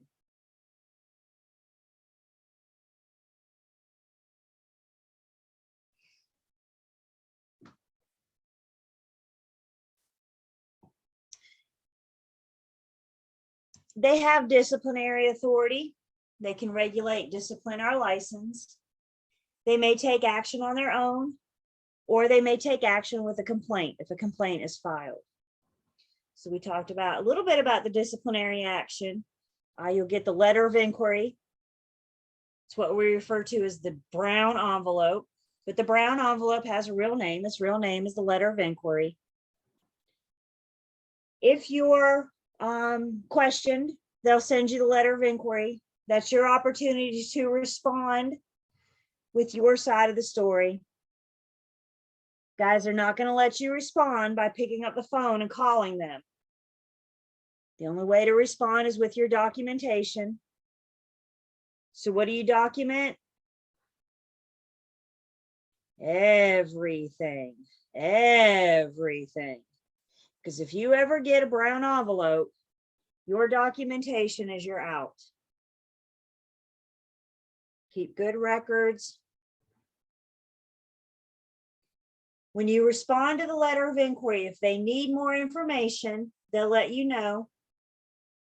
They may request you to come to a hearing. Hearings are still happening via Zoom. They're not meeting in person yet, so at least you don't have to go to Raleigh. But if you're ever required to stand in front of the 9 commissioners and state your case, it's highly suggested you bring your own legal representative. Have your own attorney. You're always welcome to.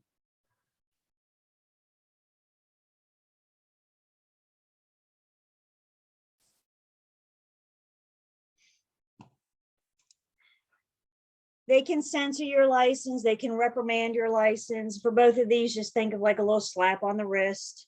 Don't do this again. We're going to watch you, but don't do this again. If they suspend your license, then they're going to temporarily withdraw it. Maybe they suspend your license for 3 months or 6 months or 2 years. Depends on how bad you harm their public. And if you really, really harm their public, they can flat out revoke your license. Take it back. You will never get a real estate license in the state of North Carolina. You probably won't get a real estate license anywhere else. It's career changing. Licensees also have the opportunity to surrender your license. So if you get yourself in trouble and you don't want to deal with a hearing, you always have the ability to surrender your license, go on to your next career.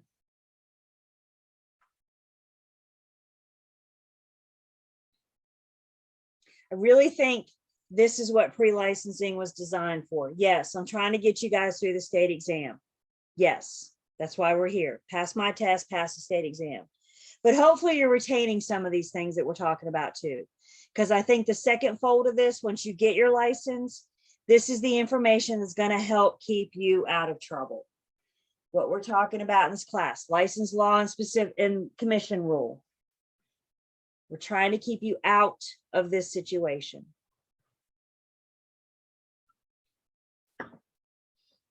As a new licensee,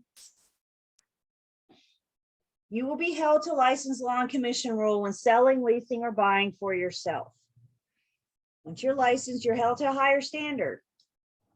You now know the law and the rule.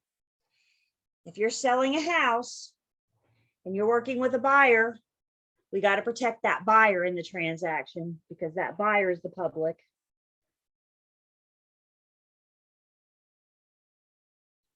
They can put an injunction on a licensed or an unlicensed person. An injunction is a legal stop. So they could have the courts put an injunction on you. Remember, you can only be disciplined if you're licensed. The real estate commission can't touch you if you're unlicensed. So let's back up for a second. We talked about that unlicensed employee. If the unlicensed employee breaks any of the rules of the things that they are not allowed to do, the real estate commission can't do anything to the unlicensed employee. Who are they going to go after? The unlicensed employee's supervising broker. May that be the designated broker in charge of the firm, or you, if you hire an unlicensed employee. I remember several years ago, it's been a while now, and I was still at my admin job, and I was working in the corporate office of the company that I worked for. And at that time, I worked under the CEO and the COO of the company. And the CEO of the company was in her office working hard, scrolling on Facebook. This is what CEOs do, apparently. She said, "Julie, come here." So I went in her office, and her and I were looking at her Facebook together. I said, "What's up?" She said, "Do you know this person?" And I said, "No." And I looked at his post, and he was advertising licensing services under our firm. We had no idea who this guy was. At the time, I was processing new agents. So I knew who worked there and who didn't. She said, she picked up the phone, called the real estate commission. I said, "What do I do?" Guys, come to find out, it dawned on me later, the name finally clicked. He had signed up for pre-licensing. He dropped about halfway through. He never finished. And he was out there on Facebook advertising his services as a real estate license for our firm. Guess what? That guy's not going to get a license in North Carolina. He ruined those chances. They put an injunction on him. He's now on some kind of list at the real estate commission. You cannot advertise your services unless you have a license. Fair enough. Everybody good with that? Isn't that something?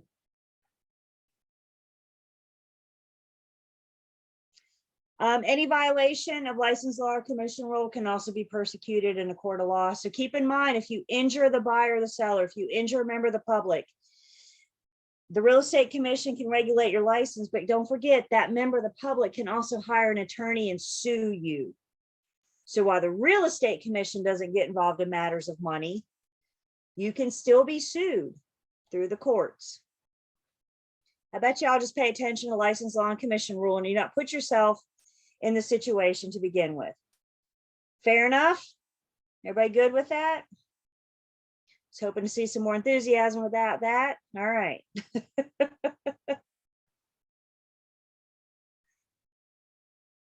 Interesting. Interesting.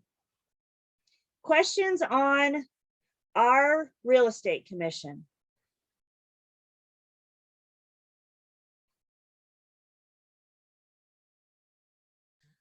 Julie, I do have a question. Yeah. You had a slide that said that a broker may be able to hire their own attorney. Is that right? Yes. So if you work with a brokerage, will they have like a house attorney, or will you No. still have to, okay. But you, so remember, if you're a provisional broker, you're taking your BIC down with you, right? So your BIC, you know, you guys are both involved. As a full broker, you may or may not take your BIC down. Like your BIC as a broker is responsible for like your compliance with agency and advertising and a couple of trust account, a couple other things. So there's not an in most firms, some do, I'm sure, but most firms don't have an in-house attorney. So if you and the BIC are in trouble, then of course you guys can come together and hire your own attorney. But as a broker, you might be on your own. You may not take your BIC down with you. As a PB, you will. As a PB, if you get a brown envelope, your BIC is going to as well. Other questions about the real estate commission?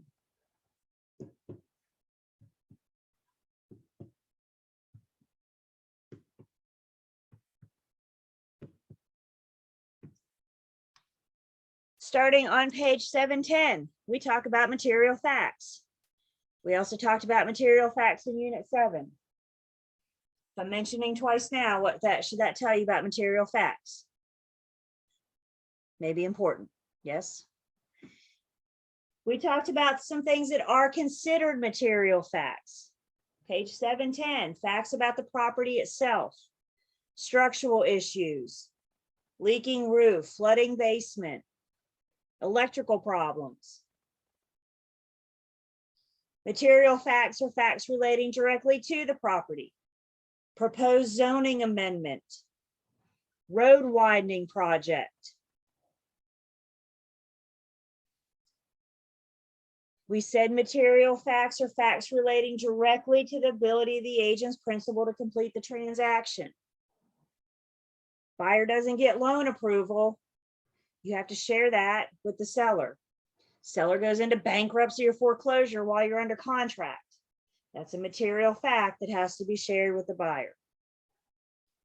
The fourth material fact that we talked about that's not in this list, but it is in unit 7, are any facts of specific importance to our principals.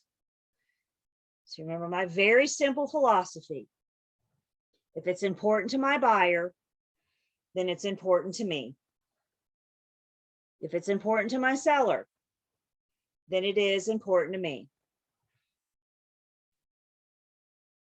As a property manager, if it's important to your owner or the owner of the property, then it's important to me.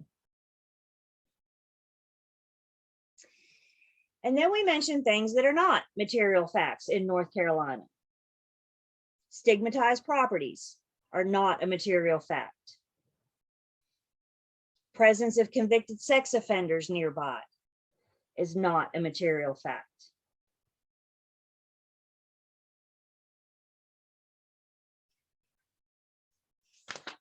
Then on page 711 to 713, we talk about the prohibited acts of material facts, what I call the big 4.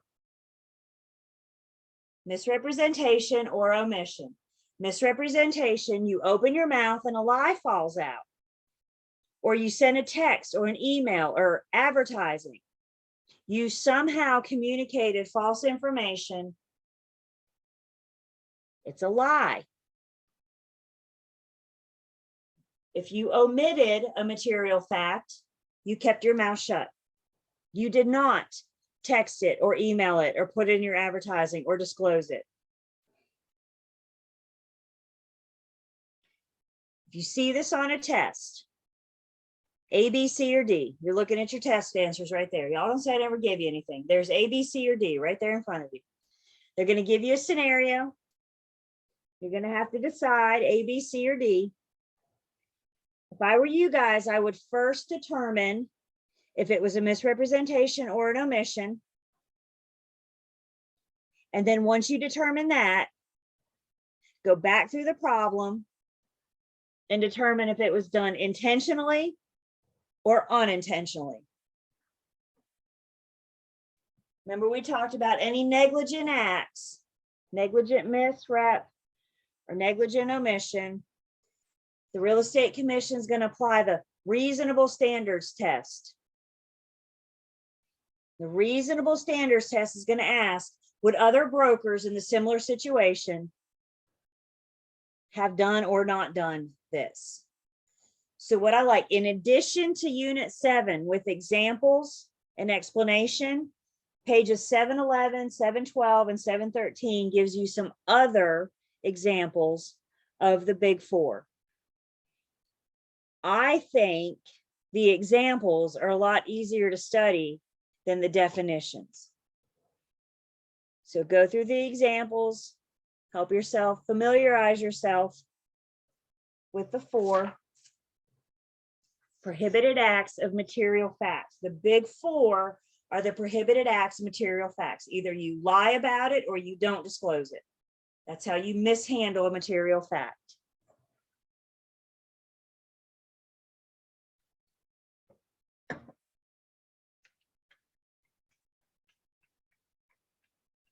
Then starting on page 713, they give us a whole laundry list of things that we cannot do.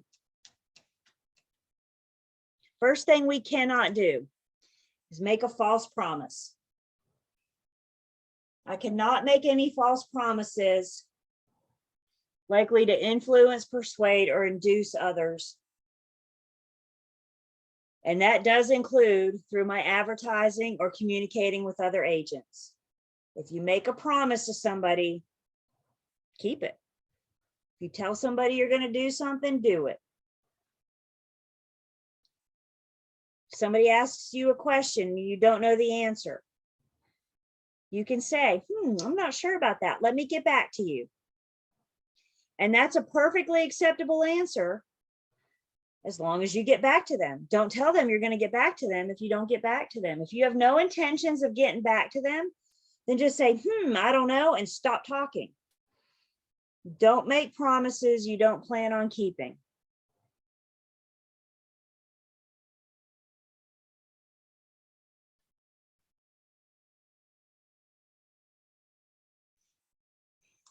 We have a duty to avoid conflict of interest. Probably one of the biggest conflict of interest is undisclosed dual agency. You can't just start acting like a dual agent without having the discussion, without getting the informed written consent of both parties. And hear me when I say informed written consent. You're not going to say, we're going to do dual, sign here. You explain what dual looks like. You have the discussion. And you get written consent by both parties to act as a dual agent. Now, the conflict of interest is self-dealing. I can't act in a way that puts my own interest above that of the client's. I can't make a secret profit, for example. I think it's one of these, it's the example in your book on 714. Let's say I'm getting ready for a listing appointment. And in my research in the listing appointment, I learned that there's a proposed zoning amendment on the table. And if that zoning amendment passes, the values of the homes in that neighborhood are going to go up. I go to my listing appointment. The seller makes no mention of this zoning amendment. And I think, what if they don't know about it? And so instead of listing their home, I offer to buy it. The zoning amendment passes. I turn around and sell it for a profit. That's self-dealing. Now, what if I go to the listing appointment and I tell the seller, proposed zoning amendment could increase the values in the neighborhood if it passes. And the seller says, Julie, I really appreciate you sharing that with me, but I have to sell now. I can't wait. Now, can I offer to buy that property? Yeah, because I disclosed it. I had a conversation with the seller. I disclosed it. I gave them the opportunity and they said, no, I can't wait. I got to sell now. Great. Sign here. You guys see the difference? I can't act in a way that has my own interests above that of my clients.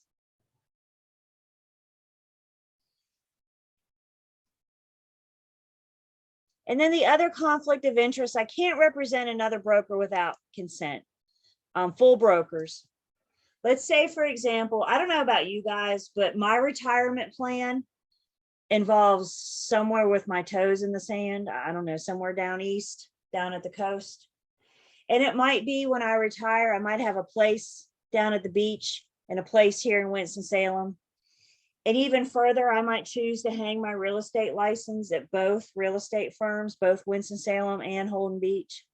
That's okay for me to do as long as both brokers know about each other.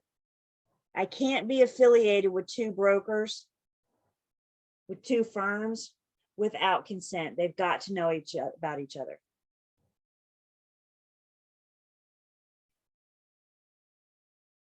Question came in, is it self-dealing if they decide to wait to list with you? No, because it's their best interest. I can't have my best interest. That's self-conflict. So if they say, ooh, well, let's hang on to this listing and see what happens with the zoning amendment, I say, great, we'll follow it and I'll be back in touch and we'll go from there. Right? So we have to avoid conflicts of interest. Improper brokerage commission. Again, your unlicensed person cannot be paid a commission. They cannot be paid a referral fee. Your unlicensed employee is paid hourly or salary. You cannot pay an unlicensed person for an act that requires a license. Provisional brokers can only accept payment from your supervising BIC or BICs if you're affiliated with the team. Improper brokerage commission.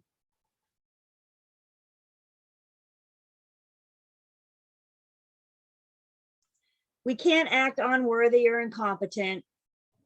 I mean, gee, they just really take the fun out of it, don't they? We just can't have any fun whatsoever. We can't, I hope this, by the way, I hope none of this, what? I can't do that. We always have to act in a worthy manner, in a competent manner.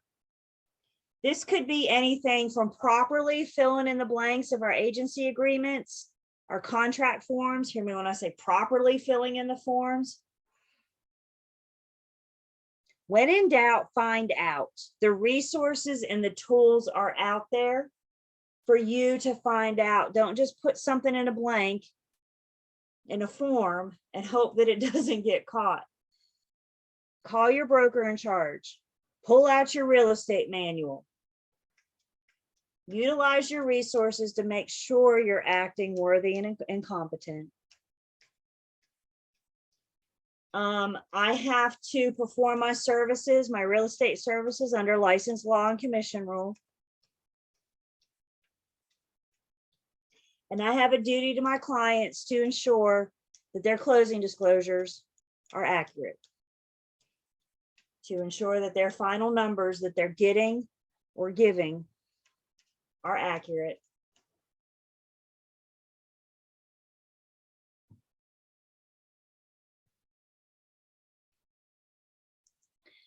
I can't act improper, fraudulent, or dishonest. This kind of falls under a reasonable skill, care, and diligence. By the way, all disciplinary actions are handled on a case-by-case basis. There is no across-the-board punishment. Every single disciplinary action is reviewed and dealt with accordingly.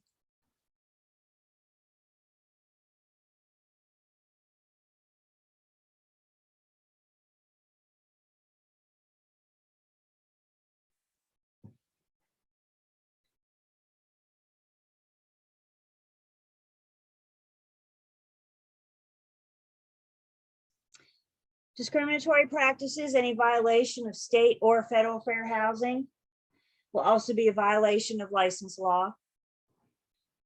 So violation of state or federal fair housing, the real estate commission will get involved.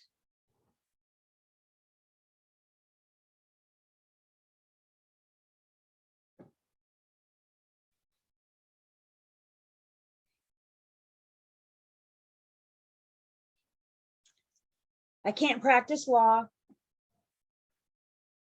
unless I'm an attorney, and I'm not an attorney. You guys aren't in the practice in the mirror, looking at yourselves in the mirror in the morning and your morning affirmations. Look at yourself in the mirror and say, I am not an attorney, because we cannot engage in the practice of law. I can't draft legal documents, legally binding documents. I can't draft deeds, deeds of trusts. I can't provide legal advice, legal opinion. I can't tell anybody how to take title. They say, should I do joint tenant or tenancy in common? That's offering legal advice. If you're working with unmarried buyers, have them call their attorney to find out how they should take title.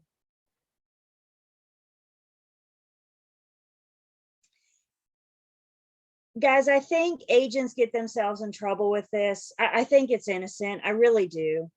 So let's say you have a transaction and something happened and we had to get an attorney involved. And then fast forward down the road and you find yourself in a similar transaction. And you may think, well, I've been here before. I can tell them what we did. I can tell them how we handled it. That's offering legal advice. Every single transaction is different. And so while it might be similar, it's not the same. Don't help. The best thing you can do to help is advise them to talk to an attorney.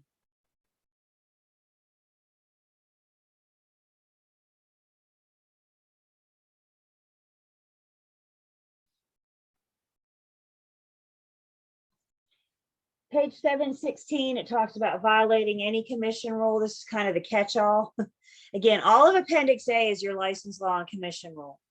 And a good chunk of this we've been through or are going through. That's why you guys are required to get so much education to get your license and once you get your license. So any violation of commission rule,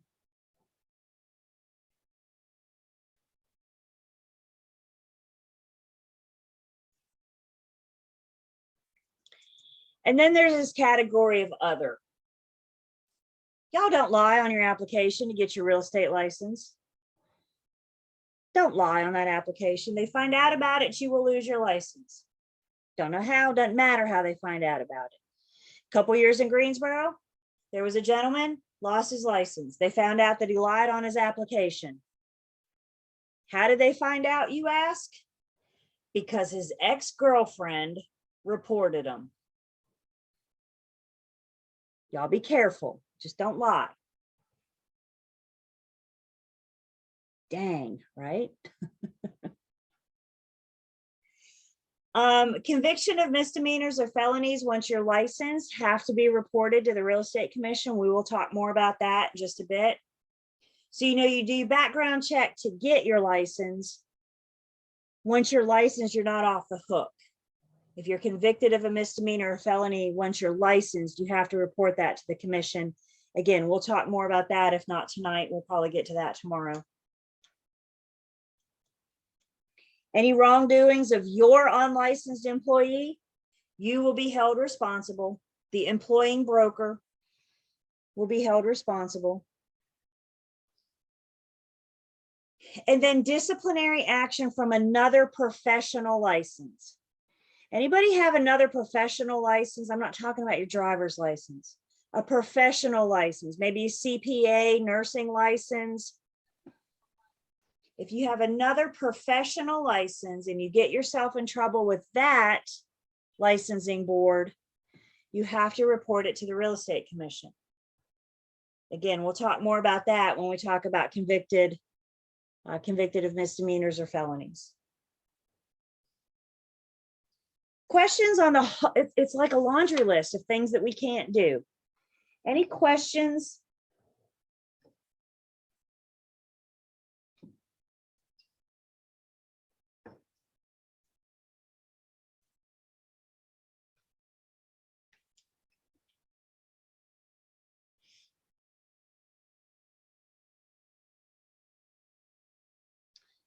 So the top of page 716, we start talking about some general brokerage provisions. And first up in general brokerage provisions addresses our written agency agreements. Our written agency agreements must be in writing and signed by all parties.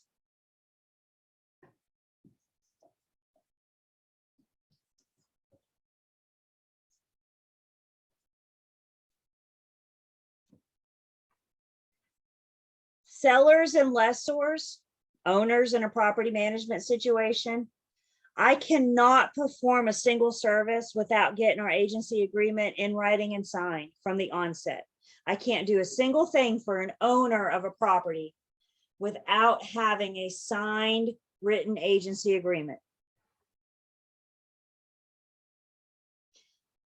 The rule does allow for us to work with buyers and tenants under an oral agency agreement at first, if we choose.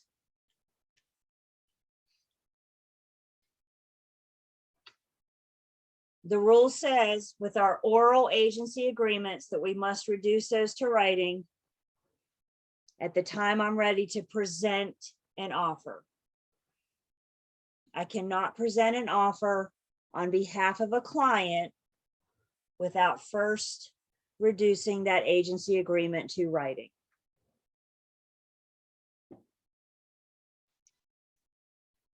Questions on this? Owners from the beginning, buyers and tenants, the latest is when I'm ready to present an offer on their behalf.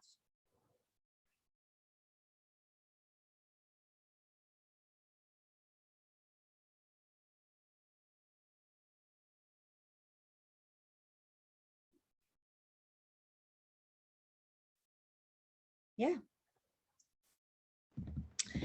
Julie, I have a question. So, I'm trying to figure out how to phrase it.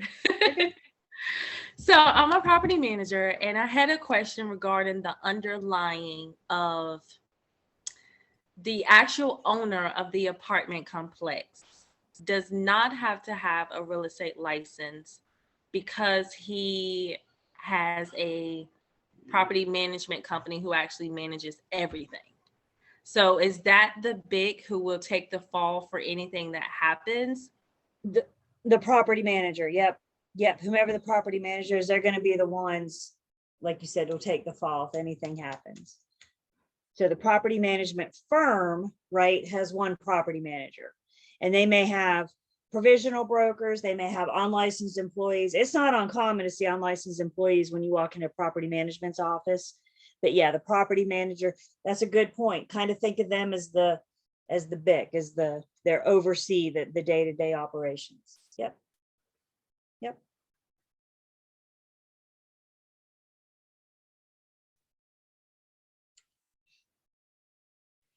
In addition to our written agency agreements being signed by all parties, they have to have a definite end date. Remember, you guys, our property management agreement allows for automatic renewal. It still has an end date, but it allows for automatic renewal if we choose. Our written agency agreements have to have our non-discrimination clause. And then they have to include your license number. Once you get your license, you're going to get a 6-digit number. Go ahead and memorize that thing. Put it on a flashcard, whatever. Go ahead and memorize it because you're going to use it everywhere you go. I swear, the Real Estate Commission has no clue who Julie Campbell is, but they know who 264172 is. That's how they identify us.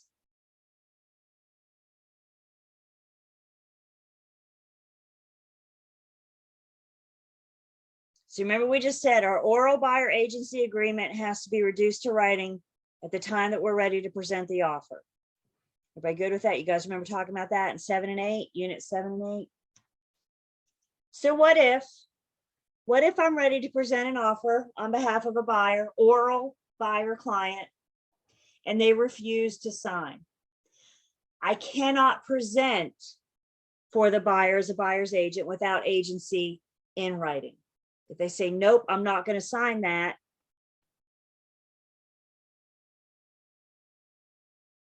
and basically, if they're not going to sign it, maybe it's not over yet. Maybe we give them some choices.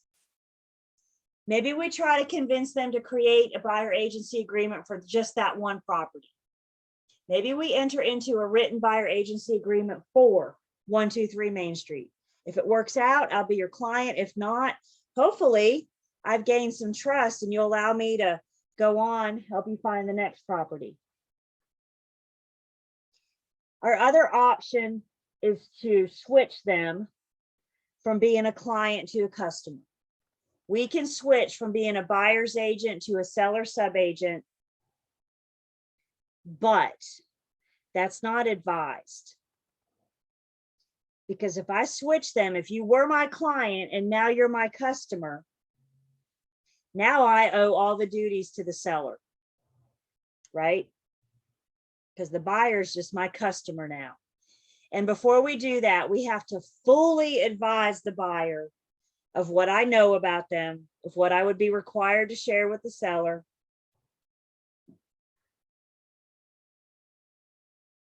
I think the buyer agency for one address is the better solution. The commission does not want us to start getting in the habit of switching from buyer's agent to seller subagent. This should be a rarity. But bottom line, if the buyer says, no, I'm not going to sign this agency agreement, and no, I'm not happy with you switching, I'm not happy with being downgraded from a client to a customer, then I'm out. I have no other legal alternatives. I can only work with people that are my client or my customer. And if they say no to either one, say no to both, I'm done. Question comes in, is there a form that needs to be signed with the seller to become a seller subagent? No, but remember, you also, that's a good point, you also need to check with the listing firm to make sure that they want to work with a seller subagent. Not all listing firms want to work with a seller subagent because of something called vicarious liability, which says the firm could be on the hook for the actions of the seller subagent. I don't know you. I don't know what kind of training you've had. I have known absolutely nothing about you.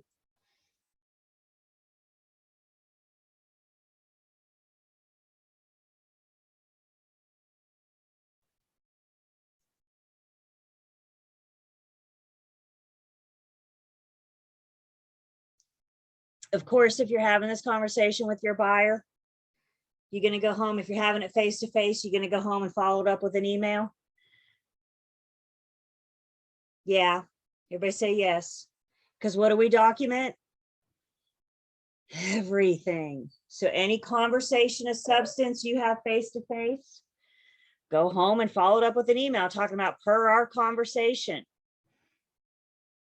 Everybody with me?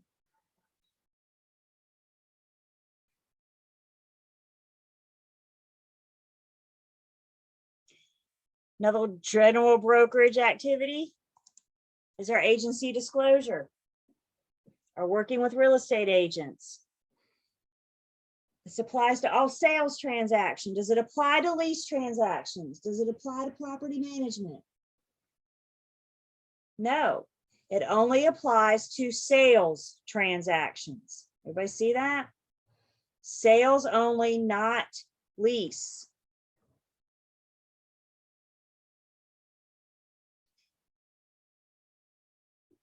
We have a duty to review and discuss working with real estate agents no later than the time that we hit first substantial contact. And first substantial contact is that moment in time when the conversation switches gears from the property to the person.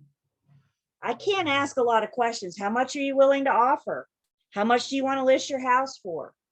Why are you selling? Why are you buying? What are acceptable terms? Once we start having these conversations, we are in for substantial contact. It's never too early to do my agency disclosure, but there is a time that it's too late. We always need to be on alert for first substantial contact. And guys, again, with this disclosure, handing it to them is not enough. Some agents have a link in their email signature to working with real estate agent disclosure. Providing that link in your email signature is not enough. We have to review it with them. We have to discuss it with them. Now I can say in the email, here's the conversation about agency disclosure. I don't know you confidentiality, da, da, da, da, da. Click on the link in my email signature to see the brochure, right? Like I can, but I'm not just relying on them to click on the link and get their agency disclosure.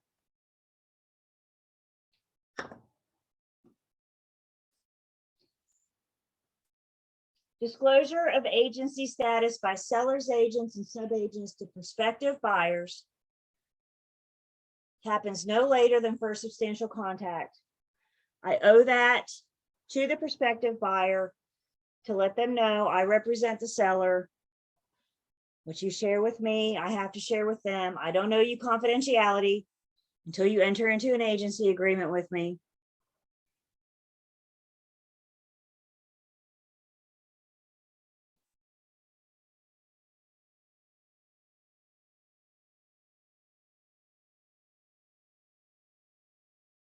Anybody remember how many days, if first substantial contact doesn't happen face to face, maybe it happens over the phone.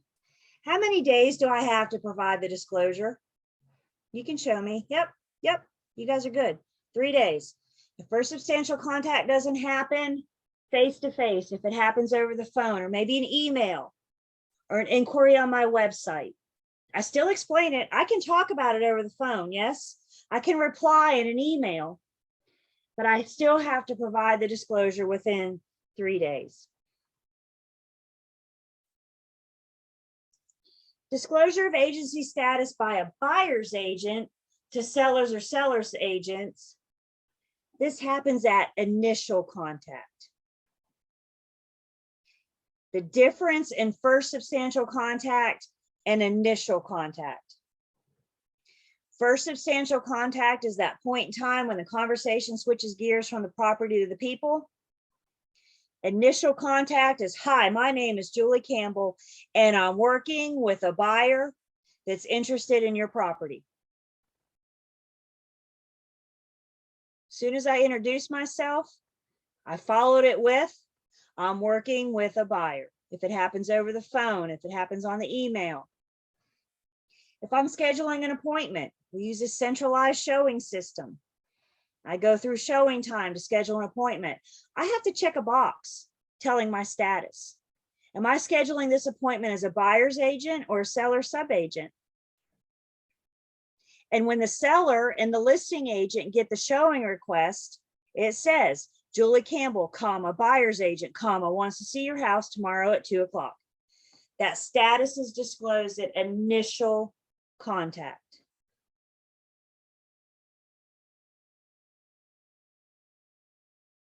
Questions?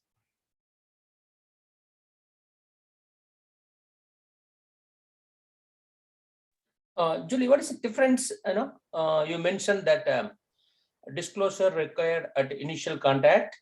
The other one, 3 days. First substantial contact. So the other one is first substantial contact. Oh, so that is working with real estate agent. You're a seller's agent disclosing to a buyer, it happens at first substantial contact. If you're a buyer's agent disclosing to a seller, it happens at initial contact.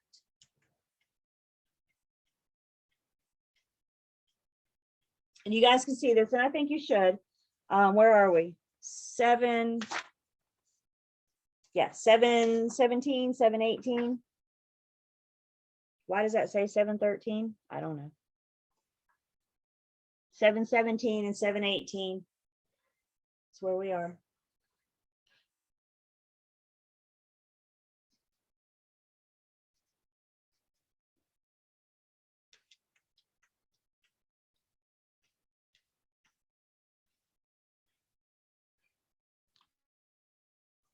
Consent to dual agency. Within dual agency, we need informed written consent. Y'all write that down. Informed written consent. Write it down again. Informed written consent. Again, we're not just going to start acting like an agent, a dual agent. In order to act as a dual agent, I have to have informed written consent. We explain what it means to be a dual agent. We tell the parties what they're giving up. What are they giving up? Advocacy. I can't offer you advice as a dual agent. My role changes. I go from being the coach to the referee. Am I still involved in the game? Am I still an important part of the game? You betcha. Remember our plane? I'm still flying the plane, right? But now I don't have anybody in coach. I have everybody in first class.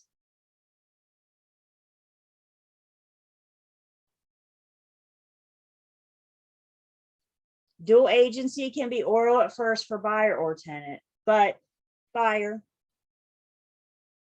But even though it's oral dual agency, we still have the conversation when they want to see one of a property that our firm has listed. So even though you may be in an oral buyer agency agreement, before we go see this house, we have the conversation, the discussion about what happens if they proceed, if they choose to buy. Am I going to go home and follow that conversation up with an email? I would. You know why? Because I document everything.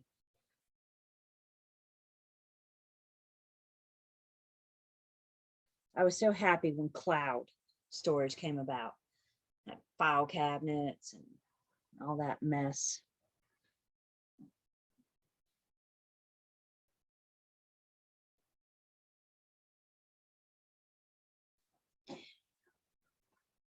We mentioned in Unit 10 very briefly about auction sales.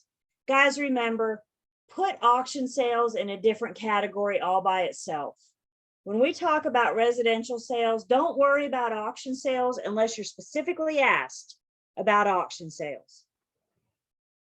Everybody good with that? You don't have to worry about auction sales unless you're specifically asked about auction sales. They're a totally different category. They belong in a totally different bucket from other sales. We don't need to do working with real estate agent with auction sales. It's presumed that the auctioneer represents the seller. You're not going to find dual agency in an auction sale. The auctioneer is going to represent the seller. The buyer is either unrepresented or they're represented by another firm. In an auction sale, the buyer's agent has to disclose their status no later than the time we're putting that sold in writing. Remember, when the auctioneer's gavel comes down and he says sold, we're under contract. He has bound the seller. The very next step is to put it in writing. If the buyers have an agent, they have to disclose that status.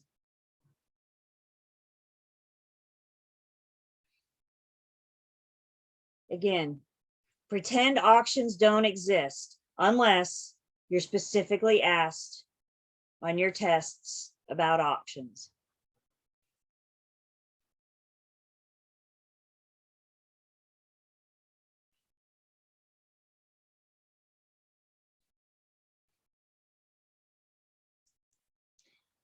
Dual agency status of the firm. The most basic definition of dual agency I can come up with. One firm, one transaction, two clients. The firm represents the seller that is selling 123 Main Street. The same firm represents the buyer that is buying 123 Main Street. One firm, one transaction, two clients. That's as simple as I can get it. One firm, one transaction, two clients. Maybe it's one broker working with both buyers, sellers. Maybe it's two brokers in the same firm, one working with the buyer, one working with the seller. This applies if your firm has multiple locations. You may have a firm that has a location in Greensboro, Winston, and High Point. Even though we're under different roofs, we're still affiliated with the same firm. When you join your firm, they'll let you know what other office locations they may have. Some agents, some of these firms are so big, some agents in the same office don't even know each other. think Keller Williams in Kernersville, last I knew, they were up to over 200 agents. I did a post licensing class. Y'all, I'm not kidding. We were still back in the day in person. And I did a post. We went around the room. 3 of them were like, I work there too. They met each other for the first time sitting in my post licensing class, not in a firm. They were like, oh my gosh, I work there too. That's a big firm, big office.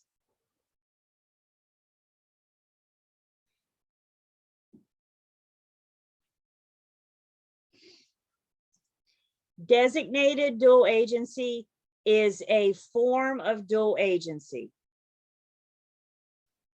We can't do designated if we don't first have yes to dual. It's like taking dual agency a step further. Designated dual agency is a form of dual agency. Designated, so it's one firm, one transaction, 2 clients. Designated is always 2 brokers. One broker can't be designated to work with both parties. So you have one agent that's been designated to work exclusively with the seller. You have a different agent in the firm that's been designated to work exclusively with the buyer. Designated dual agency is a form of dual. You want to do designated, we first have to get consent to dual. If they say no to dual, designate is not an option.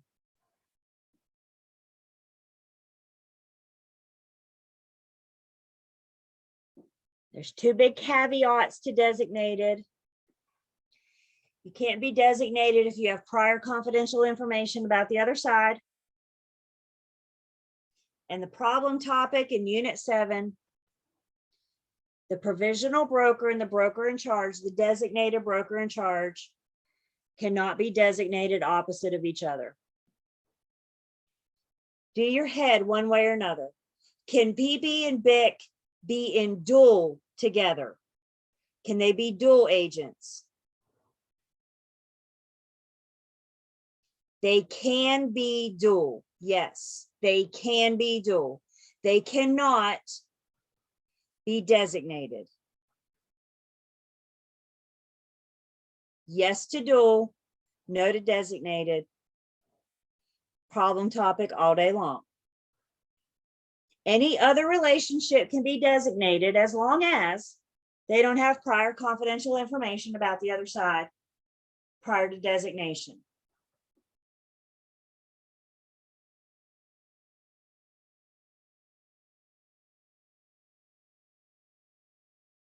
Questions on that?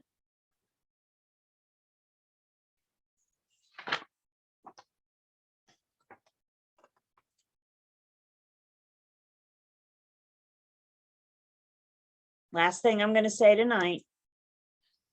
Dual agency by the individual agent. If you are one agent acting as the dual agent, one agent acting as the dual agent, that does not give you a golden ticket to run around disclosing confidential information from one party to the other.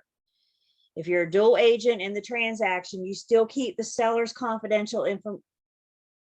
information confidential, and you keep the buyer's information confidential. Don't play the 2 together. Don't call your buyer and tell them the seller's secrets. We still owe them old car.